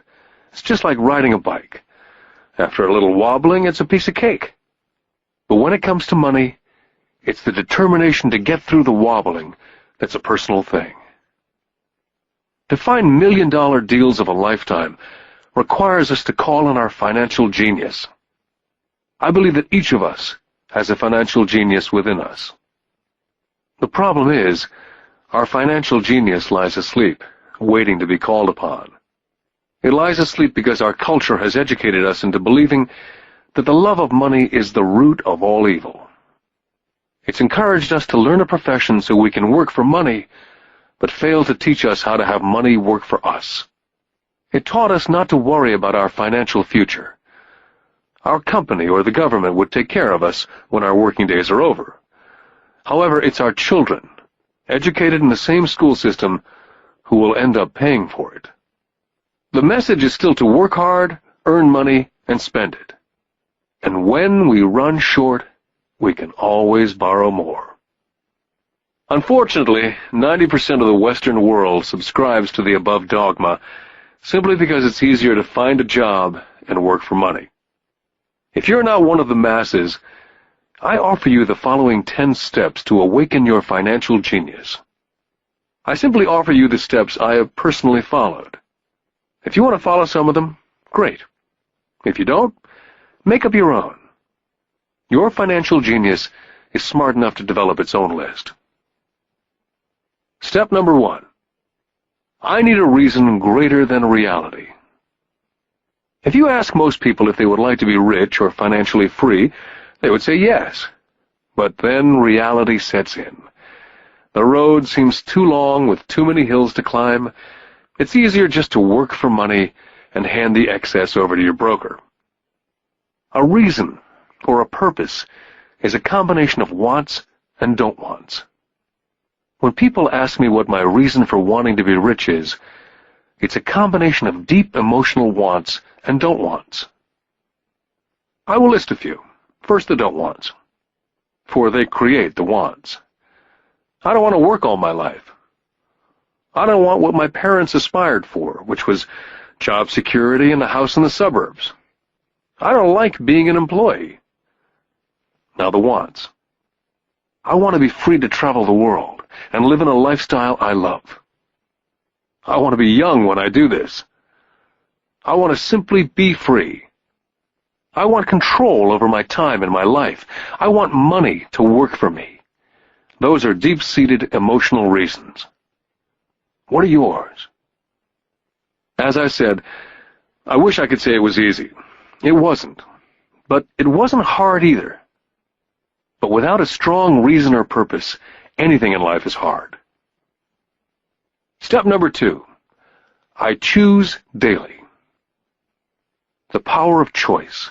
That is the main reason people want to live in a free country. We want the power to choose. Financially, with every dollar we get in our hands, we hold the power to choose our future to be rich, poor, or middle class. Our spending habits reflect who we are. Poor people simply have poor spending habits. Most people choose not to be rich. For 90% of the population, being rich is too much of a hassle. So they invent sayings that go, "I'm not interested in money," or "I'll never be rich," or "I don't have to worry, I'm still young," or "When I make some money, then I'll think about my future," or "My wife handles the finances." The problem with those statements is they rob the person who chooses to think such thoughts of two things. One is time, which is your most precious asset, and 2 is learning. Just because you have no money, it shouldn't be an excuse to not learn. But that is a choice we all make daily, the choice of what we do with our time, our money, and what we put in our heads. That is the power of choice. All of us have choice. I just choose to be rich, and I make that choice every day. Step number 3. Choose friends carefully. First of all, I do not choose my friends by their financial statements. I have friends who have actually taken the vow of poverty, as well as friends who earn millions every year. The point is, I learn from all of them, and I consciously make the effort to learn from them. But there's one distinction that I'd like to point out. I've noticed that my friends with money talk about money, and I do not mean brag. They're interested in the subject, so I learn from them and they learn from me. My friends whom I know are in dire straits financially do not like talking about money, business, or investing. They often think it rude. So I also learn from my friends who struggle financially. I find out what not to do. Step number 4. Master a formula and then learn a new one. In order to make bread, Every baker follows a recipe, even if it's only held in their head. The same is true for making money. That's why money is often called dough. When it comes to money, the masses generally have one basic formula they learned in school, and that is work for money. The formula I see that is predominant in the world is that every day millions of people get up and go to work, earn money, pay bills, balance checkbooks, buy some mutual funds, and go back to work. That is the basic formula or recipe. If you're tired of what you're doing or you're not making enough, it's simply a case of changing the formula via which you make money. Years ago, when I was 26, I took a weekend class called How to Buy Real Estate Foreclosures. I learned a formula. The next trick was to have the discipline to actually put into action what I had learned. That is where most people stop. For 3 years while working for Xerox, I spent my spare time learning to master the art of buying foreclosures. I've made several $1 million using that formula, but today it's too slow, and too many other people are doing it. So after I mastered that formula, I went in search of other formulas. For many of the classes, I did not use the information I learned directly, but I always learned something new. Step number 5. Pay yourself first. The power of self-discipline. If you cannot get control of yourself, do not try to get rich. You might first want to join the Marine Corps or some religious order, so you can get control of yourself. It makes no sense to invest, make money, and blow it. It's the lack of self-discipline that causes most lottery winners to go broke soon after winning millions. It's the lack of self-discipline that causes people who get a raise to immediately go out and buy a new car or take a cruise. It's difficult to say which of the 10 steps is the most important. But of all the steps, this step is probably the most difficult to master if it's not already a part of your makeup. I would venture to say that it's the lack of personal self-discipline that is the #1 delineating factor between the rich, poor, and middle class. I do not take the saying, pay yourself first, lightly. The Richest Man in Babylon by George Clason is where the statement, pay yourself first, comes from. Millions of copies have been sold. But while millions of people freely repeat that powerful statement, few follow the advice. For those who do follow it, their financial statement, income statement, and balance sheet shows income flowing into assets and assets supplying income. Each month, these people allocate money to their asset column before they pay their monthly expenses. Although millions of people have read Clason's book and understand the words pay yourself first, in reality they pay themselves last. Now I can hear the howls from those of you who sincerely believe in paying your bills first. And I can hear all the responsible people who pay their bills on time. I'm not saying be irresponsible and not pay your bills. All I'm saying is do what the program says, which is pay yourself first. The reason I don't have high credit card debt and doodad debt is because I want to pay myself first. Although I pay my bills last, I am financially astute enough to not get into a tough financial situation. To ensure paying yourself first, don't get into large debt positions that you have to pay for. Keep your expenses low. Build up assets first. Then, buy the big house or a nice car. Being stuck in the rat race is not intelligent. And when you come up short, let the pressure build and don't dip into your savings or investments. Use the pressure to inspire your financial genius to come up with new ways of making more money and then pay your bills. You will have increased your ability to make more money as well as your financial intelligence. Step number 6. Pay your brokers well. I often see people posting a sign in front of their house that says, for sale by owner. Or I see on TV today many people claiming to be discount brokers. My rich dad taught me to take the opposite tack. He believed in paying professionals well, and I have adopted that policy also. Today I have expensive attorneys, accountants, real estate brokers, and stockbrokers. Why? Because if, and I do mean if, the people are professionals, their services should make you money.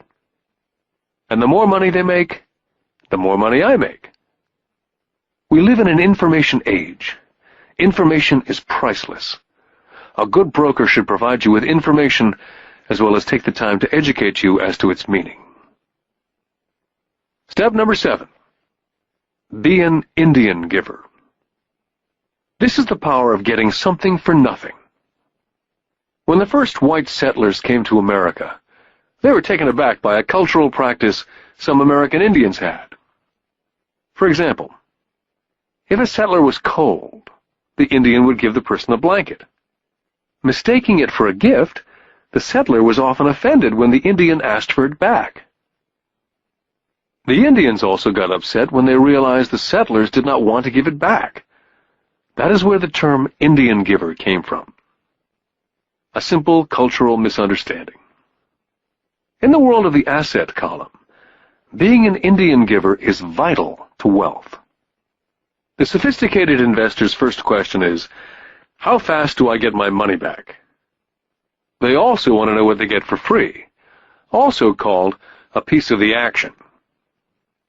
That is why the ROI, or return of and on investment, is so important.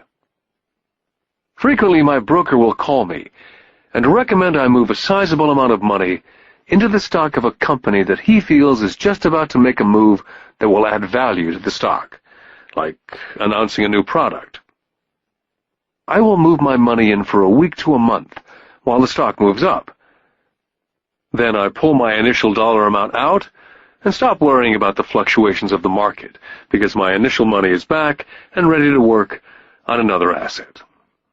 So my money goes in and then it comes out, and I own an asset that was technically free. Step number 8. Assets buy luxuries.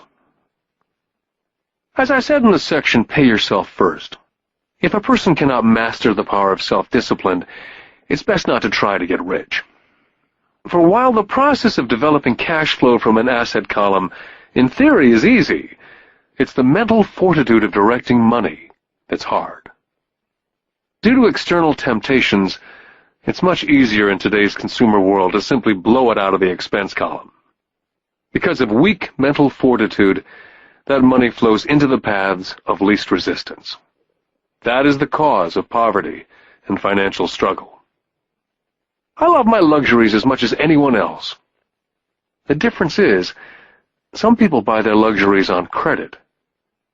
It's the keep up with the Joneses trap. I use the income from my assets to buy my luxuries. When I wanted to buy a Porsche, the easy road would have been to call my banker and get a loan. Instead of choosing to focus in the liability column, I chose to focus in the asset column. As a habit, I used my desire to consume to inspire and motivate my financial genius to invest. Too often today, we focus on borrowing money to get the things we want, instead of focusing on creating money. One is easier in the short term, but harder in the long term. It's a bad habit that we as individuals and as a nation have gotten into. Remember, the easy road often becomes hard, and the hard road often becomes easy.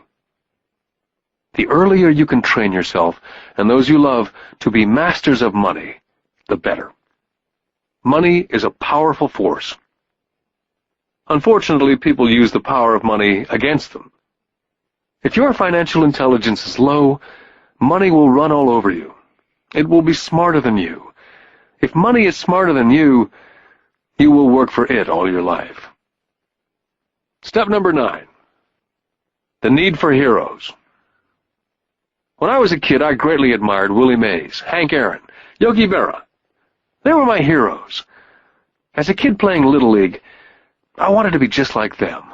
I treasured their baseball cards. I wanted to know everything about them. I knew the stats, the RBI, the ERAs, their batting averages, how much they got paid, and how they came up from the minors. I wanted to know everything because I wanted to be just like them. Every time, as a 9 or 10-year-old kid, when I stepped up to bat or played first base or catcher, it wasn't me. I was Yogi or Hank. It's one of the most powerful ways we learn that we often lose as adults. We lose our heroes. We lose our naivete. I have new heroes as I grow older. I have golf heroes such as Peter Jacobsen, Fred Couples, and Tiger Woods. I copy their swings and do my best to read everything I can about them. I also have heroes such as Donald Trump, Warren Buffett, Peter Lynch, George Soros, and Jim Rogers. In my older years, I know their stats, just like I knew the ERAs and RBI of my baseball heroes. I follow what Warren Buffett invests in and read anything I can about his point of view on the market. I read Peter Lynch's book to understand how he chooses stocks. And I read about Donald Trump, trying to find out how he negotiates and puts deals together. Just as I was not me when I was up to bat, when I'm in the market or I'm negotiating a deal, I am subconsciously acting with the bravado of Trump. Or when analyzing a trend, I look at it as though Peter Lynch were doing it. By having heroes, we tap into a tremendous source of raw genius. But heroes do more than simply inspire us. Heroes make things look easy. It's the making it look easy that convinces us to want to be just like them. If they can do it, so can I. Step number 10. Teach and you shall receive. Both of my dads were teachers. My rich dad taught me a lesson I've carried all my life, and that was the necessity of being charitable or giving. My educated dad gave a lot by the way of time and knowledge, but almost never gave money. As I said, he usually said that he would give when he had some extra money. Of course, there was rarely any extra. My rich dad gave money as well as education. He believed firmly in tithing. If you want something, you first need to give, he would always say. When he was short of money, he simply gave money to his church or to his favorite charity. If I could leave one single idea with you, it's that idea. Whenever you feel short or in need of something, give what you want first, and it will come back in buckets. That's true for money, a smile, love, friendship. I know it's often the last thing a person may want to do, but it's always worked for me. I just trust that the principle of reciprocity is true, and I give what I want. My rich dad would often say, poor people are more greedy than rich people. He would explain that if a person was rich, that person was providing something that other people wanted.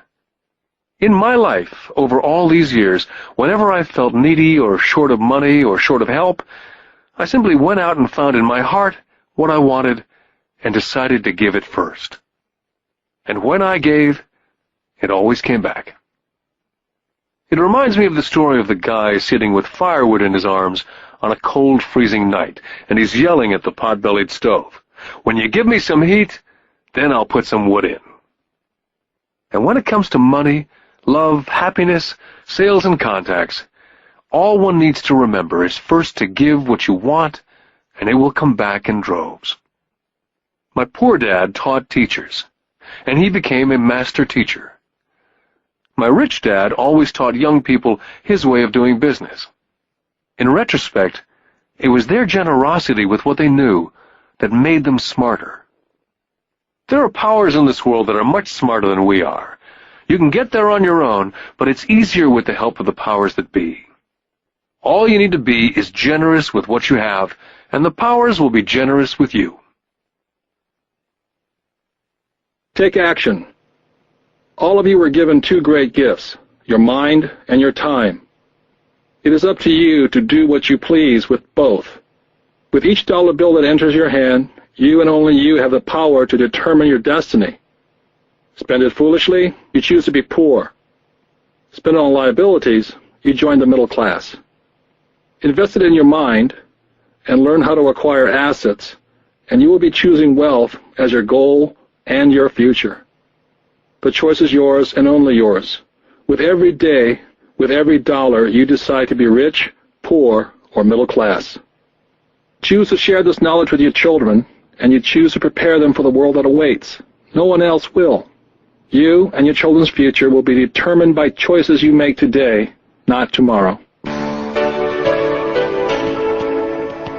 This has been a Time Warner Audiobooks production of Rich Dad, Poor Dad, written by Robert Kiyosaki with Sharon L. Lecter, CPA, and read by Stephen Hoy, featuring an introduction by Robert Kiyosaki. Executive producer, Maya Thomas. Produced and directed by John Brunette. Text abridged by John Whitman. Text edited by William Whittington. Production coordinated by Daniel Metcalf.